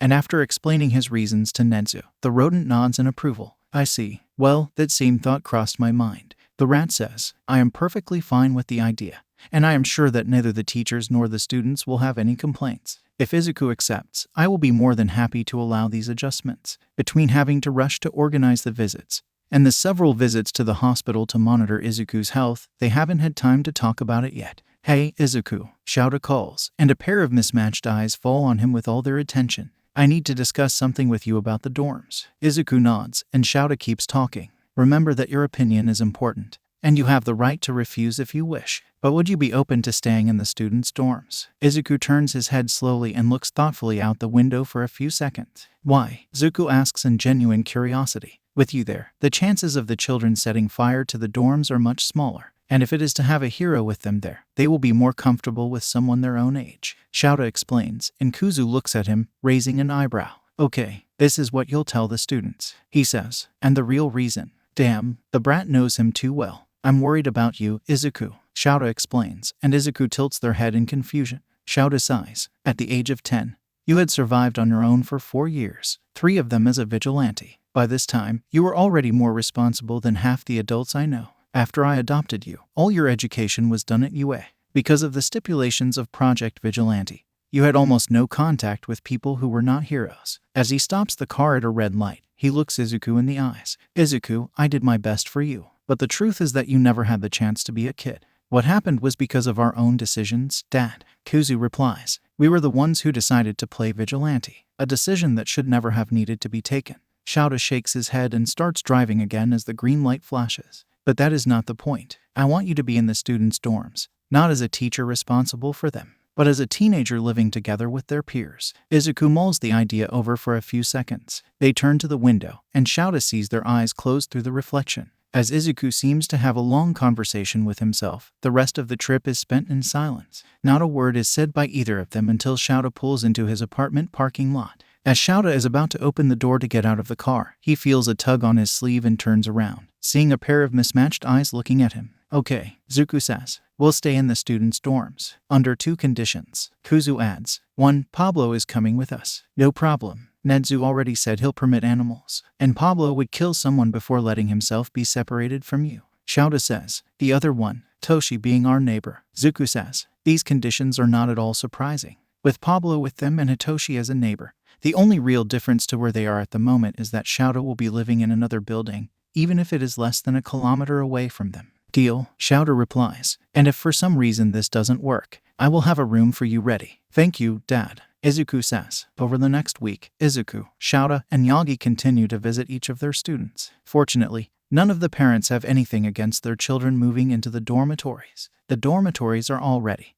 and the students are scheduled to move in next week. This gives the staff 1 week off. This week presents the perfect time to discuss a complicated issue that can no longer be put off. Kurogiri. Despite being related to All for One, it's a private matter, so All Might is not part of the meeting. The only ones present are Izuku, Nezu, Shouta, Hizashi, and Nimiri. Shouta is confused. Why this group specifically? What have they found out about Kurogiri that specifically concerns the three of them? The answer comes in the form of a black folder with Kurogiri's name on it that is placed in front of Shouta at the very beginning of the meeting.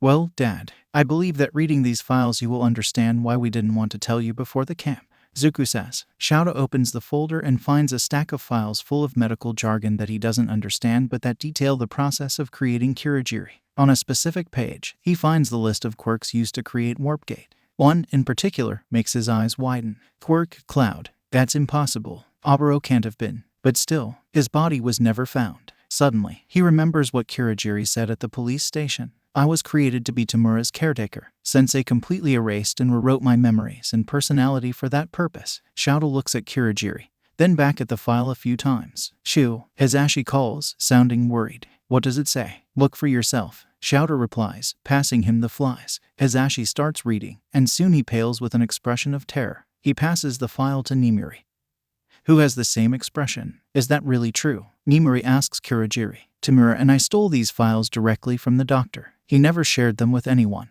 Kurogiri explains. It could be lies, but why would he lie in his own files? You're really Oboro? Shouta asks. Shirakumo Oboro was the body used as the basis for my creation, but I don't have any of his memories. Kurogiri replies. I am not sure if I am him or not. He shakes his head, and Shouta thinks he takes a deep breath. It's hard to say when the other part doesn't have a visible mouth. Still, when I look at you three, I can't help but feel some weird emotions. It's similar to what I feel towards Shigaraki, and different at the same time. Different how? Hizashi asks. With Shigaraki, I feel an urge to watch over him, to see him grown. Kurogiri explains. I also feel an urge to watch over you, but I also feel a yearning to talk to you, to be with you. He sighs. It's not something I ever felt before. I don't really know you, but yet I want to call you Zashi. He looks at Nimiri, and Nem, then at Shouta, and Shu. He is completely different. Kurogiri is calm and collected. Oboro was loud and outgoing. Kurogiri is polite and well-spoken. Oboro is casual, to the point of being almost rude.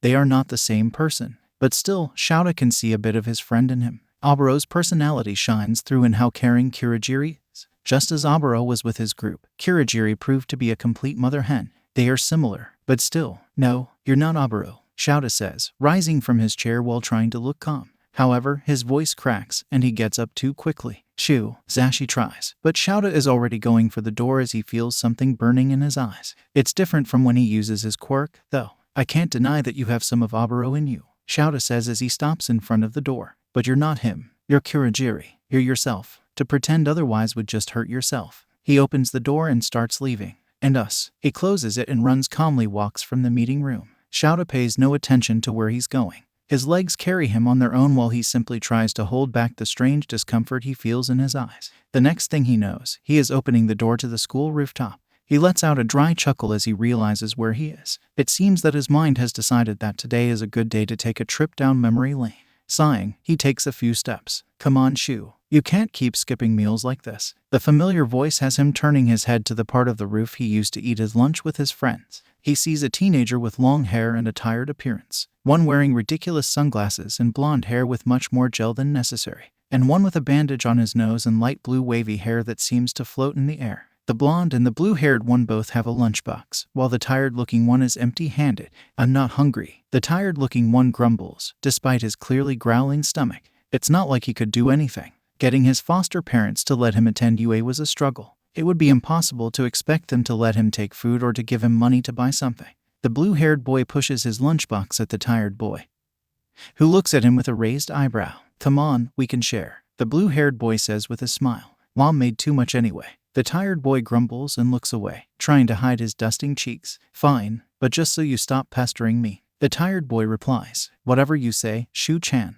A breeze blows, and the memories slowly fade away. At some point, he sat leaning on the security fence. He feels something damp on his face and looks up, expecting to see dark clouds and rain beginning to fall. But the sky is completely clear. Something drips onto his pants, and he brings a hand up to his face, finally understanding. Tears. When was the last time Shouta cried? He honestly can't remember. He knows he cried at Oboro's funeral. He cried every night for weeks afterward. But at some point, the tears dried. Shouta doesn't think he ever cried afterward. Shouta has never been a very emotional person. He never liked to cry, simply because crying never did him any good. At some point, he began to hide his emotions behind a neutral mask. At some point, the mask became his face. It was only after winning the sports festival in his first year and transferring to the hero course that Shouta first experienced real friendship. A pair of sunshine boys and a teasing girl came in with their metaphorical catapults and completely obliterated all the barriers it took Shouta so many years to build. Shouta has never regretted his friendship with Hisashi, Oboro, and Nimiri. Sometimes he wishes Nimiri would tone her persona down a little, but he wouldn't trade his friends for anything in this world. That's why it had hurt so much to lose one of them. And that's why what just happened is for him like someone reopening a wound that had closed years ago. Looks like he never really moved on. I figured I would find you there. He hears a familiar voice and looks up, seeing Izuku approaching him. You were always drawn to rooftops. This is true, isn't it? All the times he met Izuku in his time as a vigilante, it was on rooftops. Even before that, rooftops were always his place of choice for breaks in his patrols. Without much ceremony, Izuku comes over and sits down next to him, putting his legs through the gaps in the railing and dangling them. I'm sorry, Zuko says after a few seconds of silence. What are you apologizing for? Shouta asks, pulling his son into a side hug. You did nothing wrong, and yet you're suffering. Kuzu replies, we really wish we had an easier way to tell you. There would be no better way. Shouta shakes his head. To Zashi and Nem, Oboro was a precious friend, but for me, he was something more. Izuku looks down in understanding. You're not Ero, Zuko says. You're demi-romantic. I am now, Shouta replies. I never managed to form a bond with someone like I did with Oboro. I never loved anyone else. He sighs, and I never will. He shakes his head. Even if Oboro could come back, it wouldn't be the same. I just wish I had the courage to tell him how I felt before he died. It's illogical to drown in our regrets. Kuzu says, we still wish we could tell Mom we love her one more time. Zuko says, we still wish we somehow could have saved her. Kuzu adds, but it's impossible. All we have left is our memories. So, why don't we share them? Zuko asks, when did you get so wise? Shouta chuckles, bringing his son closer. I had a good mentor. Kuzu replies, he dresses like a hobo and could really use a shave every month or two, but he's still great. You're such a brat, Shouta says with a smile. And yet, Zuko says, you love us. Kuzu completes, more than anything in this world. Shouta replies, planting a kiss on his forehead, as Izuku begins to share a childhood memory he has of his mother. A purple portal closes in the corner of the roof. It's a testament to the emotional storm Shouta is going through that he did not notice the portal opening. Izuku noticed him but decided not to comment. Kurogiri's head appeared through the portal just as Shouta was telling Izuku that Oboro was more than a friend to him. He was also worried about Shouta and came looking for him, but he probably decided not to intrude in this private father and son moment. Izuku is grateful for this. He very much doubts that his dad is ready to talk to Kurogiri now. They are sure that the two could become great friends.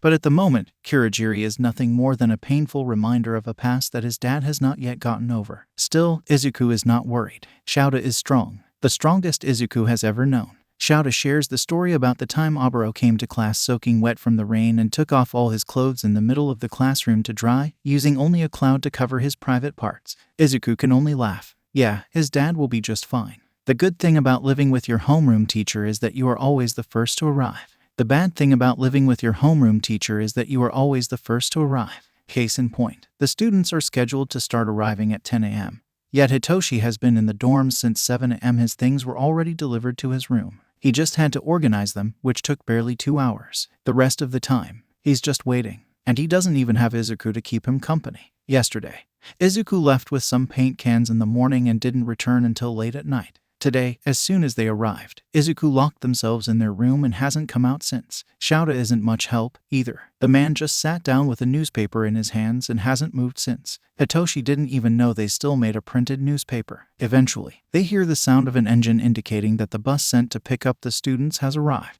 Shouta gets up and heads for the door. Can you call Izuku? He asks Hitoshi, who nods and goes to the 3rd floor where both his room and Izuku's are. Once there, Hitoshi hears several sounds coming from the room. Furniture being moved. Something is being hammered. Is that the sound of a drill? What the hell are they doing with a drill? He knocks on the door, but there's no response. He tries knocking a bit harder. Zuko, Kuzu, are you there? He asks, but again, no response besides the constant noise coming from the other side of the door. A few seconds later, the cat door opens, and Pablo comes out carrying something in his mouth. He stops in front of Hitoshi and drops a piece of paper. It's a picture of Izuku hanging some kind of mural on the wall. They are wearing headphones, which explains why they are not hearing anything. looking back at Pablo. He notices that the cat has one of those cameras that print the photo on the spot hanging around his neck. I assume they won't be hearing us anytime soon, he asks, and Pablo shakes his head. Welp, I tried. I'll go greet the students. Wanna come? Pablo hisses and goes back inside the room. Yeah, I figured that would be your answer. He chuckles and goes down. Hitoshi steps into the common room just as Shouta enters with a line of students behind him. 1 class per building. Your rooms are on floors 2 and above. They are separated into wings. The one on the right is for the girls, and the one on the left is for the boys. Shouta explains. The second floor is a common room. The dining area, baths, and laundry facilities are all here. Wow, it's spacious. It's pretty. It's spaciously pretty. And we have sofas. Ashido excitedly exclaims. There's even a courtyard. Zero adds. It's a freaking mansion. Uraraka says and then faints while Ida tries to hold her. Hitoshi chooses this moment to approach Shouta. Where's Izuku? He asks. In their room. I tried knocking, but they didn't hear me. Hitoshi shrugs and shows the picture. On another note, apparently, Pablo can use a camera. Of course, he can. Shouta shakes his head. Problem children and problem kitten. So, any problems? Hitoshi asks, looking around as the students explore the common room like a bunch of curious kittens. Thankfully, no. Shouta replies. But if they manage to get into trouble less than 15 minutes after they arrive, my letter of resignation will reach Netsu's desk before the end of the day.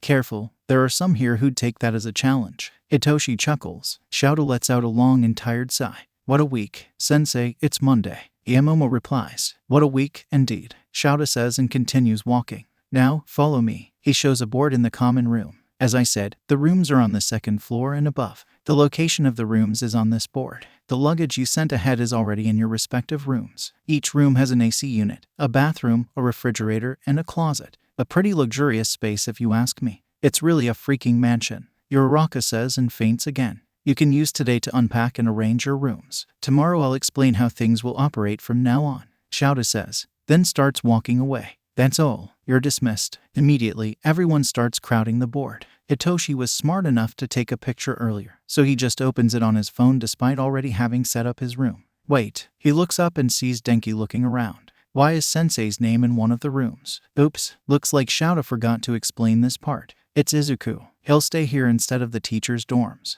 Hitoshi replies. Izu-chan will stay with us. Himiko asks excitedly. Yeah, but why is a teacher in the students' dorms? Ida asks. Wouldn't that be inappropriate? Izuku is a minor, you know. Hitoshi replies, looking back at his phone. I'm sure if you ask Sensei, he'll have a lengthy explanation about how it's to keep us safe and to have someone responsible with us. Bullshit, if you ask me. Shinsu-kun, refrain from swearing. Ida replies, scandalized. Dude, I can censor myself in public, but I won't be censoring myself in my own home. Hitoshi replies, and I'm going to be underground anyway. I don't need to maintain a proper hero image for the public. If this explanation is bullshit, Denki asks, and Ida gasps in shock. Why is Izuku with us? Hitoshi sighs and puts his phone down. Denki, Izuku lived as quirkless from their 4 to 7 years. From 7 to 10, they lived in the streets, and after being adopted by Sensei, they immediately started in a vigilante rehabilitation program.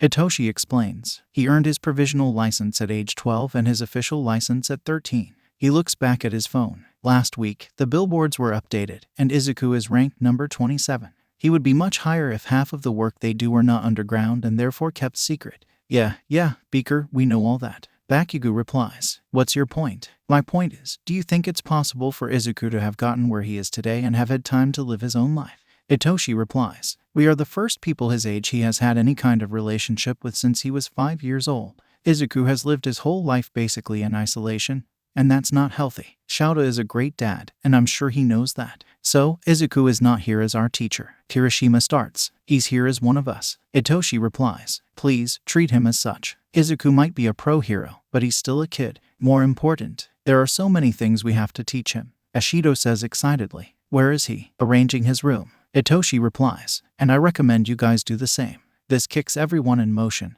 and they run to their rooms. Without much more to do, Hitoshi goes to his own room. There's not much left to do, so he just lies on his bed and takes a nap.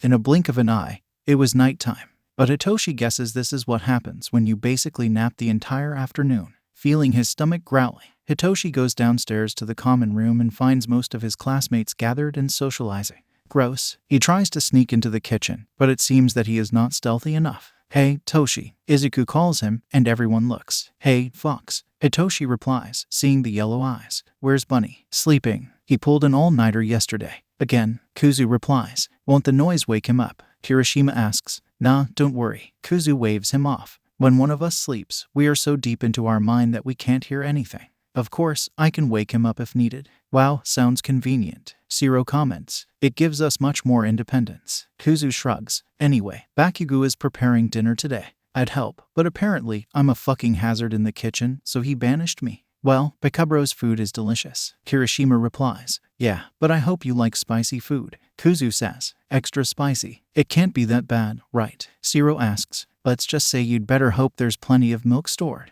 Kuzu shrugs. "Hey, girls." The girls approach, being led by Ashido, who has a sweet and innocent smile on her face. Hitoshi is immediately on edge. "Are your rooms all set, boys?" she asks. "Yup, we're just relaxing now," Denki replies. "So, we were all talking, and we've got a suggestion." She starts, and Hitoshi feels a shiver on his spine. "Let's have a room showcasing competition." "How about it?" "A room showcasing competition?" Kuzu asks. "What would that be?" "Simple. We show our rooms to each other, and in the end, we vote on who has the best room." Mina replies. Some immediately agree, and others try to refuse, but what Hitoshi immediately notices is the growling sound coming from Kuzu. "Fox," Hitoshi calls, and Kuzu's eyes instantly snap to him. Then Kuzu simply jumps from the sofa and runs upstairs. "What was that?" Hagakure asks. That was a dragon running to protect his horde," Hitoshi replies. "But what now?" Denki asks. "Kuzu's quirk is basically an internal dragon mutation," Hitoshi explains, "and it comes with instincts. So Mina just suggested the entire class barge into a dragon's nest. I guess this is a good moment to warn you never to enter Izuku's room without his permission.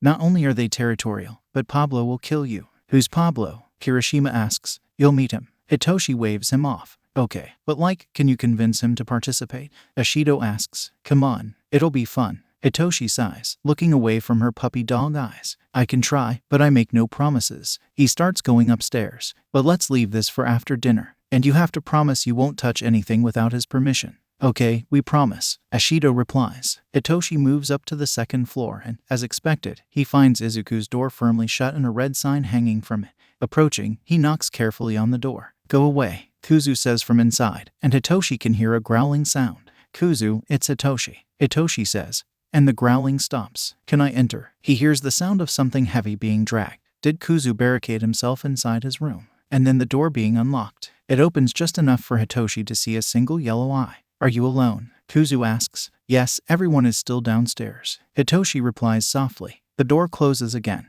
and Hitoshi hears the sound of a chain being released. Then the door opens abruptly, and a hand pulls Hitoshi inside and closes the door back. Immediately after closing the door, Kuzu locks the door, places a padlock with a chain, a chair against the doorknob, and drags a commode in front of the door. "I know I'm exaggerating," Kuzu says as he turns to look at Hitoshi. "But just the thought of having someone entering my room, going through my things, I can't." "Hey, it's okay," Hitoshi says quickly. "I know how protective you are of your things. I understand. They asked you to convince me, didn't they?" Kuzu asks. "They did, but you don't have to," Hitoshi replies. "If you don't want them to see your room, no one will force you. It's not that I don't want someone to see my room. I have nothing to hide, and the idea does sound fun. I just don't want them to come in," Kuzu explains. Hitoshi looks at the bed and finds Pablo lying cuddled up with Mine Eraser. Next to him is the camera that Pablo used earlier. This gives him an idea. "What if they don't come in?" Hitoshi suggests, making Kuzu perk up. "They can look from the door, and you can take pictures to show them."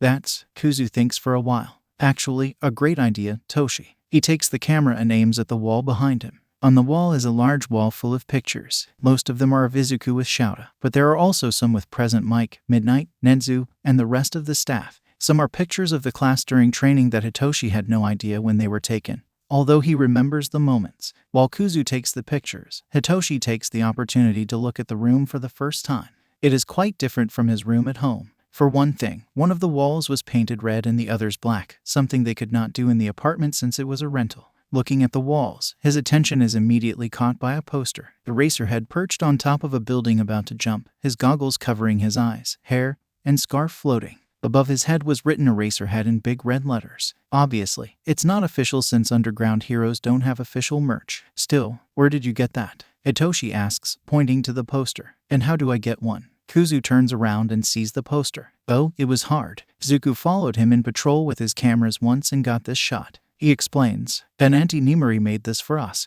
Unfortunately, Dad made us delete the picture, so I guess it's impossible for me to get a copy then." Itoshi replies, "Not quite. I deleted the picture, but I never said Auntie Nimari deleted the model." Kuzu replies with a smirk, "I'll ask her later." Sweet. Itoshi smiles. "Your decoration looks quite different from what it was at home. Dad is embarrassed by his merch, so we mostly kept it hidden." Kuzu explains, "But here I can put everything on display. Most things I custom ordered." "Yeah, I can see that." Itoshi replies, eyeing the small Eraserhead action figure on the desk. "I need to know who makes these. I have their phone number. I can give you later." "Perfect." Itoshi replies. Then he feels his stomach growling again. "But for now, how about we go have dinner? I don't know about you, but I'm starving." "Good idea," Kuzu says and starts unblocking the door. The two return to the common room just as Bakugo announces dinner is ready. As Kuzu warned, spicy is a euphemism for how spicy the food was. By the end of dinner, half the class was draining milk bottles. Kuzu had no problem with the pepper, but what do you expect from the kid who can literally breathe fire? After dinner, a small group consisting of Kuzu, Hitoshi, Takoyami, Yamomo, and Ida clean the kitchen and do the dishes, after which they begin the room showcasing competition.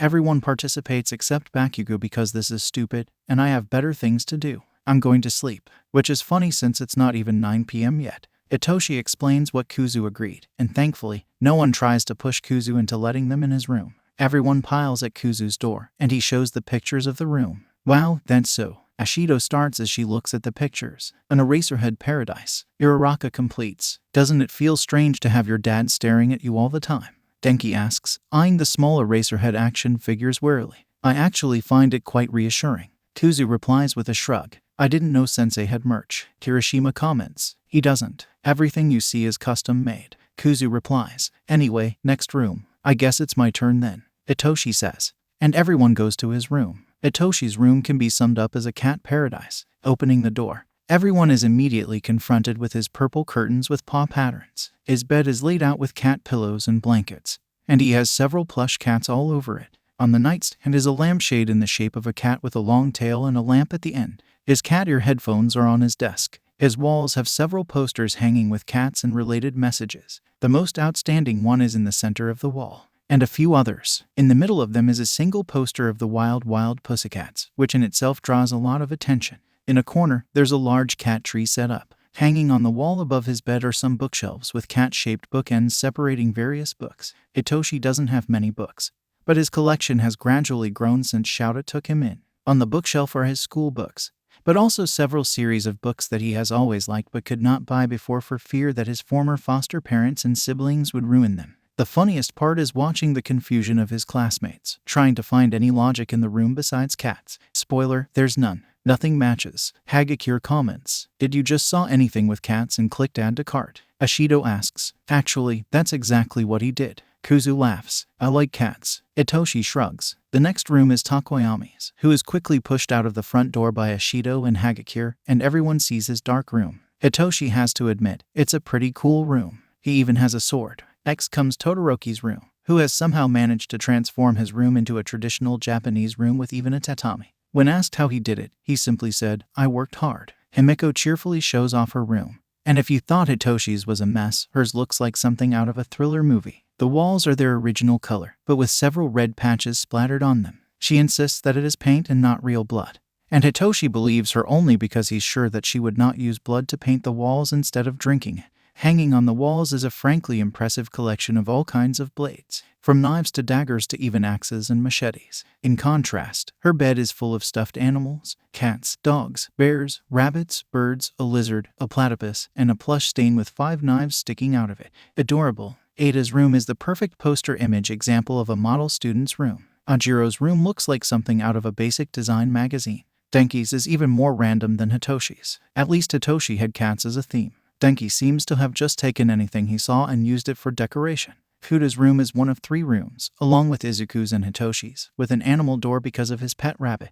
It's a simple, pet-friendly room. Jiru's is filled with musical instruments and rock band posters. Hagakure's is, well, girly. Practically everything is pink, and she has a lot of plush animals. The only word to describe Xiaoji's room is minimalist. A small table, a futon, and nothing else. Kirishima's room looks like a gym. Very manly, as he would say. Bakugo's is skipped because he already said he would not participate, and no one wants to risk waking him up. Uraraka's room appears to be a low-budget apartment, which, taking her financial condition into consideration, is probably how she lived. Ashido's room has a pink and black theme. Siro's room has an East Asian style. He even has a hammock in his room. Monoma's reflects his passion for gentlemen thieves, with posters of Tuxedo Mask from Sailor Moon and also of Arsène Lupin. He also has a copy of Arsène Lupin's book Gentleman Burglar clearly on display. In Sadu's room, they are greeted with cake, literally. Sadu baked a cake and shared it with the class. Yaoyorozu's room is cramped. Her bed is giant and ends up taking up most of the room. She explains that it's the same bed she has at home, but this room is much smaller than hers. And finally, Sue's room has a frog-themed decoration. She has a humidifier on and several plants. After that, everyone gathers in the common room and discusses the rooms. In the end, Sadu wins the competition with all the girls' votes after his clear bribe with cake.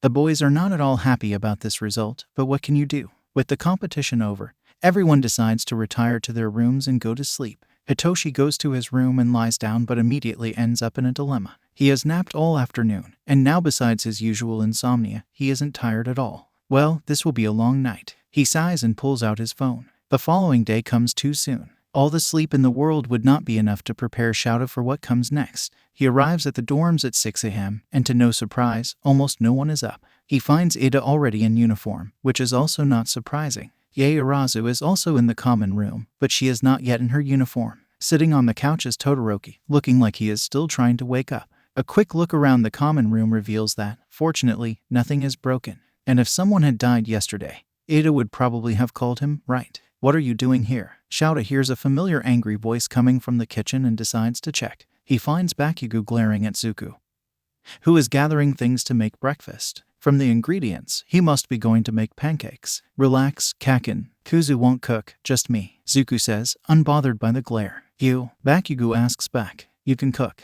I bet I can make a better breakfast than you, Kaken. Zuko challenges, and Bakugo immediately grins. Oh, it's on, nerd. Bakugo practically jumps towards the cabinets. Prepare to lose. Sure. Zuko waves him off while picking up a large frying pan. With one swift movement, flour, baking powder, sugar, salt, milk, butter, and eggs float from the cupboards toward him. Bakugo takes a slightly more manual approach, aggressively opening cupboards and collecting ingredients for a complicated dish. He grabs eggs, bacon, vinegar, butter, lemons, cream, and salt. Hey, Hobo-sensei, Bakugo calls without looking at him. Do we have English muffins? Nedzu stocked the cabinets with a little bit of everything. The bread loaves are in the fourth door from left to right. Top shelf, Shouta replies. And I'm not a hobo. You dress like one. And sometimes smell like one too. Bakugo replies, opening the cabinet. Shouta discreetly smells his clothes. He doesn't smell bad, does he? He showers every day. What are you doing? Kuzu asks, looking at Bakugo from the corner of his vision. Eggs Benedict. Bakugo replies, I took you more as the traditional breakfast type. Kuzu says, normally that's what I would do, but he points to the bowl where Zuko is mixing the dough. You are making an American breakfast. It won't be a victory if I don't beat you at your own game. Zuko shakes his head, and even with his back turned, Shouta can see that he has rolled his eyes. Try hard. Kuzu teases, I'm here to win, nerd. Bakugo replies and points to the counter behind Izuku. Pass me the pepper. Sure, Zuko says. And with a finger movement, he tosses the pepper to Bakugo, who grabs it without even looking behind. You know, it has been so long since we have cooked together, he adds as an afterthought. A few seconds of silence pass as if they're not going to say anything more. It was just before your 4th birthday. You wanted to make cookies for Aunt and Co. since her birthday is right before yours. Bakugo breaks the silence, speaking in a soft tone that Shouta didn't think was possible coming from him. I convinced the hag to help us. Izuku stops mixing and turns to Bakugo with mismatched, widened eyes. You remember? Zuko asks. It was before the school shoved that damn stick up my ass. Bakugo replies. The hag still has the pictures from that day hanging on her bedroom wall. The one where we were covered in flour. Zuko asks. You were covered in flour, nerd. Bakugo retorts. True, only we were covered with flour. Kuzu says with a smirk. You were covered in sugar. Good thing you already smell like burnt sugar usually. Zuko adds, shut up, nerd. Bakugo yells, I'll start poaching the eggs, open way. Their conversation ends there, and they concentrate on cooking. Shouta ends up hanging around and watching them as they work with the familiarity of a duo that has worked together for years. Yet the last time they cooked together was more than 10 years ago. It's amazing. As time passes, other people begin to leave their rooms and come down to the common room. Soon an audience begins to gather in the kitchen. What the? Kaminari says. What am I seeing? Zuko and Bakugo cooking. Itoshi replies. They are working together. Kaminari says back. Bakugo doesn't work with anyone. This is a competition, Pikachu. Bakugo yells as he steadily assembles the dish. I'm proving to the bush that I can cook better than he can. Now this makes more sense, Jiru says and goes back to the standard room. Meanwhile, Zuko carefully fries and stacks the pancakes. This process continues for several minutes, and they both finish at about the same time. It's ready, they announce together. The students soon gather in the kitchen.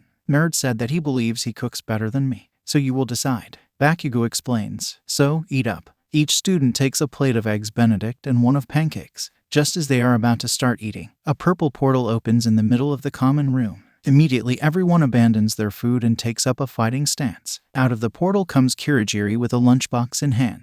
Aizawa, he calls, and Shouta looks at him. Mike said you left without eating again, so he asked me to give you this. Shouta picks up the lunchbox with a nod. Thanks, Kirigiri, he says. Kirigiri nods back. Then enters the same portal he came from, leaving behind a bunch of confused students. What was that? Zero asks. Sensei, skipping meals isn't healthy. Ada says. Kirigiri just came by to drop Sensei's lunchbox, and this is what you're worried about. Jiru asks in disbelief. Shut up, Hellspawn, Shouta says with a quirked glare. I'll explain. Why is Kirigiri at UA? Yaoyorozu asks. Some time ago, during his internships, we were contacted by Shigaraki Tamura. You may remember him as the leader of the attack on the USJ. Basically, he wants to escape from the villain in charge. Shouta explains. He also wanted us to capture Kirigiri, since his boss would use Kirigiri against him. As part of the deal, Kirigiri is now in UA ward. He is constantly tracked and monitored, but he has proven to be trustworthy. So, Shigaraki is not really a villain? Asui asks, touching her face. He almost killed you, and me, Sensei. I know, Asui, Shouta replies. But we have enough reasons to believe he was under the effect of a quirk at that time. I met and talked to him a few weeks ago. Zuko explains. He was much calmer than at the USJ. He is actually quite reasonable under normal circumstances. None of you need to interact with Kirigiri. I just ask you not to be hostile. Shouta adds. Like Shigaraki, Kirigiri never had a choice. They are not villains by choice, and we must give them the chance to get on the right path. Now, finish your breakfast, and don't be late to class. With that, he leaves the dorms. On the way to the teacher's lounge, curiosity overcomes him, and he looks at the lunchbox. A simple, traditional breakfast. Obviously, Zashi didn't make it. The blonde is capable of burning even water. In fact, the only teachers who can cook decently besides Lunch Rush are Ectoplasm and Yagi. And clearly, neither of them did that either. Which means it must have been Kirigiri. Why lie? Did he think Shouta wouldn't accept it if he knew it was him who cooked it? Shouta doesn't dwell on this subject. Arriving at the teacher's lounge, he realizes he still has about half an hour before his first class and decides to eat. It is different from what he is used to, but it's very good. After all the excitement of the last few weeks, the return to school was incredibly mundane. Most of the class didn't even seem to think about opening a book during the summer break except to do homework. Thanks to this, many were rusty. This first day of school, the teachers did a simple review of what had been seen during the first semester to prepare everyone for what was to come. What the students did not expect was who entered the classroom after lunchtime. Blonde hair, golden brown eyes behind a yellow-tinted visor, a costume reminiscent of an aviator uniform with yellow jacket and pants, and huge red wings on his back. Is this Hawks? Hagakure asks. Hello, fledglings, Keigo says as he enters the room. From today on, I'm your new physics teacher. Izuku remembers the conversation he had with Keigo a few days ago. Will I have to tell them my name? Keigo asks uncertainly. You don't really need to, Zuko replies. Some teachers, like Aizawa and Yamada, do. But 13, Ectoplasm, Snipe, and a few others never told the students their names. You could let them call you Hawks Sensei if you prefer. Kuzu adds. I don't really want them to call me Hawks. Keigo replies. That's the only thing the HPSC ever called me. They tried to make me forget my name. But at the same time, I don't feel comfortable in revealing my name just yet. Then we can think of something else to call you. Zuko says. Yeah, like, you can call him Birdie Sensei, Kuzu announces to the class. Keigo looks at him and grins, showing his approval at the nickname. Birdie Sensei. Keigo asks, I like this. A little chirp draws the class's attention to the small hand holding the hem of his pants. Attached to the hand is an adorable little owl, apparently undecided between watching the class and hiding behind Keigo's leg. Noticing her hesitation, Keigo turns around and kneels at eye level with her. Hey, Owlet, want to say hi? He asks, and the girl nods slowly. He picks her up in his arms and turns to the class. Hi, I am Tiakea Miyun and nice to meet you. She signs slowly the introduction that Izuku saw her practicing with Keigo a few days ago. Hawk Dad, she puts one hand in front of her face like a beak, then opens her right hand and touches her thumb to her forehead twice. Calls me owl baby. She makes binoculars with her hands and twirls them in front of her eyes. Then she puts both arms under her belly and rocks like she's rocking a baby. Izuku translates what she said for those who don't understand sign language. And soon the class dissolves into cooing at how adorable she is. Most recognize her as the little girl who was rescued at the summer camp. Yuna is my daughter, and if anything happens to her I will kill everyone in this room and then myself, Keigo says, hugging her closer. Having said that, who's ready to learn physics? Keigo is, surprisingly enough, an excellent teacher. Izuku doesn't notice anyone in class struggling too much with the subject. For those having difficulty, Keigo is able to offer simple explanations and analogies to clear up questions. When it comes time for the Heroics Fundamentals class, the one who enters the class, instead of All Might, as usual, is Shouta. Izuku knows that the reason for this is that his time limit keeps gradually reducing. At the moment, All Might can barely maintain his muscular form for more than an hour. He has to ration his time to be able to teach his classes. As Shouta enters, the class falls silent, and he leans on the pulpit and addresses the class. I hope everyone had a good back-to-school time. The heroics classes will be a little different for the next 2 weeks, Shouta explains, as Izuku gets up and stands beside him. Your objective now will be to earn your provisional hero licenses, he announces. Provisional licenses. Isn't this for second years? The class begins to murmur, but Shouta casts his glare, and they fall silent again. Under normal circumstances, yes, the exam for provisional licenses is only taken for second years and above, Shouta explains. However, due to the recent rogue attacks that the class has suffered, Nenzu has managed to convince the HPSC to allow you first years to take the test. As you already know, without a license, using your quirk to fight villains is considered vigilantism. Zuko says, even if you are just acting in self-defense, you could still find yourself with legal problems. So earning your provisional licenses not only will open the path for new experiences in the form of work studies, but also allow you to protect yourselves and others when needed without having to fear legal consequences. Kuzu completes. A hero license, in essence, grants you permission to directly intervene when lives are at stake. Shouta explains. This qualification carries an immense weight. This goes without saying. But the HPSC doesn't just go handing licenses to everyone. The test is extremely strict. The pass rate for the provisional exams are less than 5%, Zuko says, and this is why you need to be ready. So for today onwards, the door opens, and Midnight, Ectoplasm, Cementos, and 13 enter the classroom. You'll be training for the provisional licenses. We have 2 steps to take, and for this we will divide the class into 2 groups that will alternate, Kuzu explains, holding his hands apart. The groups will train both rescue and special moves. Zuko says, rescue will be handled by 13 and Midnight. Kuzu adds, while special moves will be with Cementos and Ectoplasm. Anything can fall on the provisional exams. And because of the continued attacks the class has suffered, you are behind in rescue from other first years. Shouta explains, and this is what we will remedy now. The tests are in 2 weeks. I hope you are ready. Zuko says, because the next 2 weeks will be hard. Kuzu adds, but I can assure it'll be worth it. So be ready to give it your all. Zuko says, and above all be ready to go beyond. Plus ultra. The class echoes with him, deciding that they are hyped enough. Izuku nods at his dad. So, this is how we'll divide you.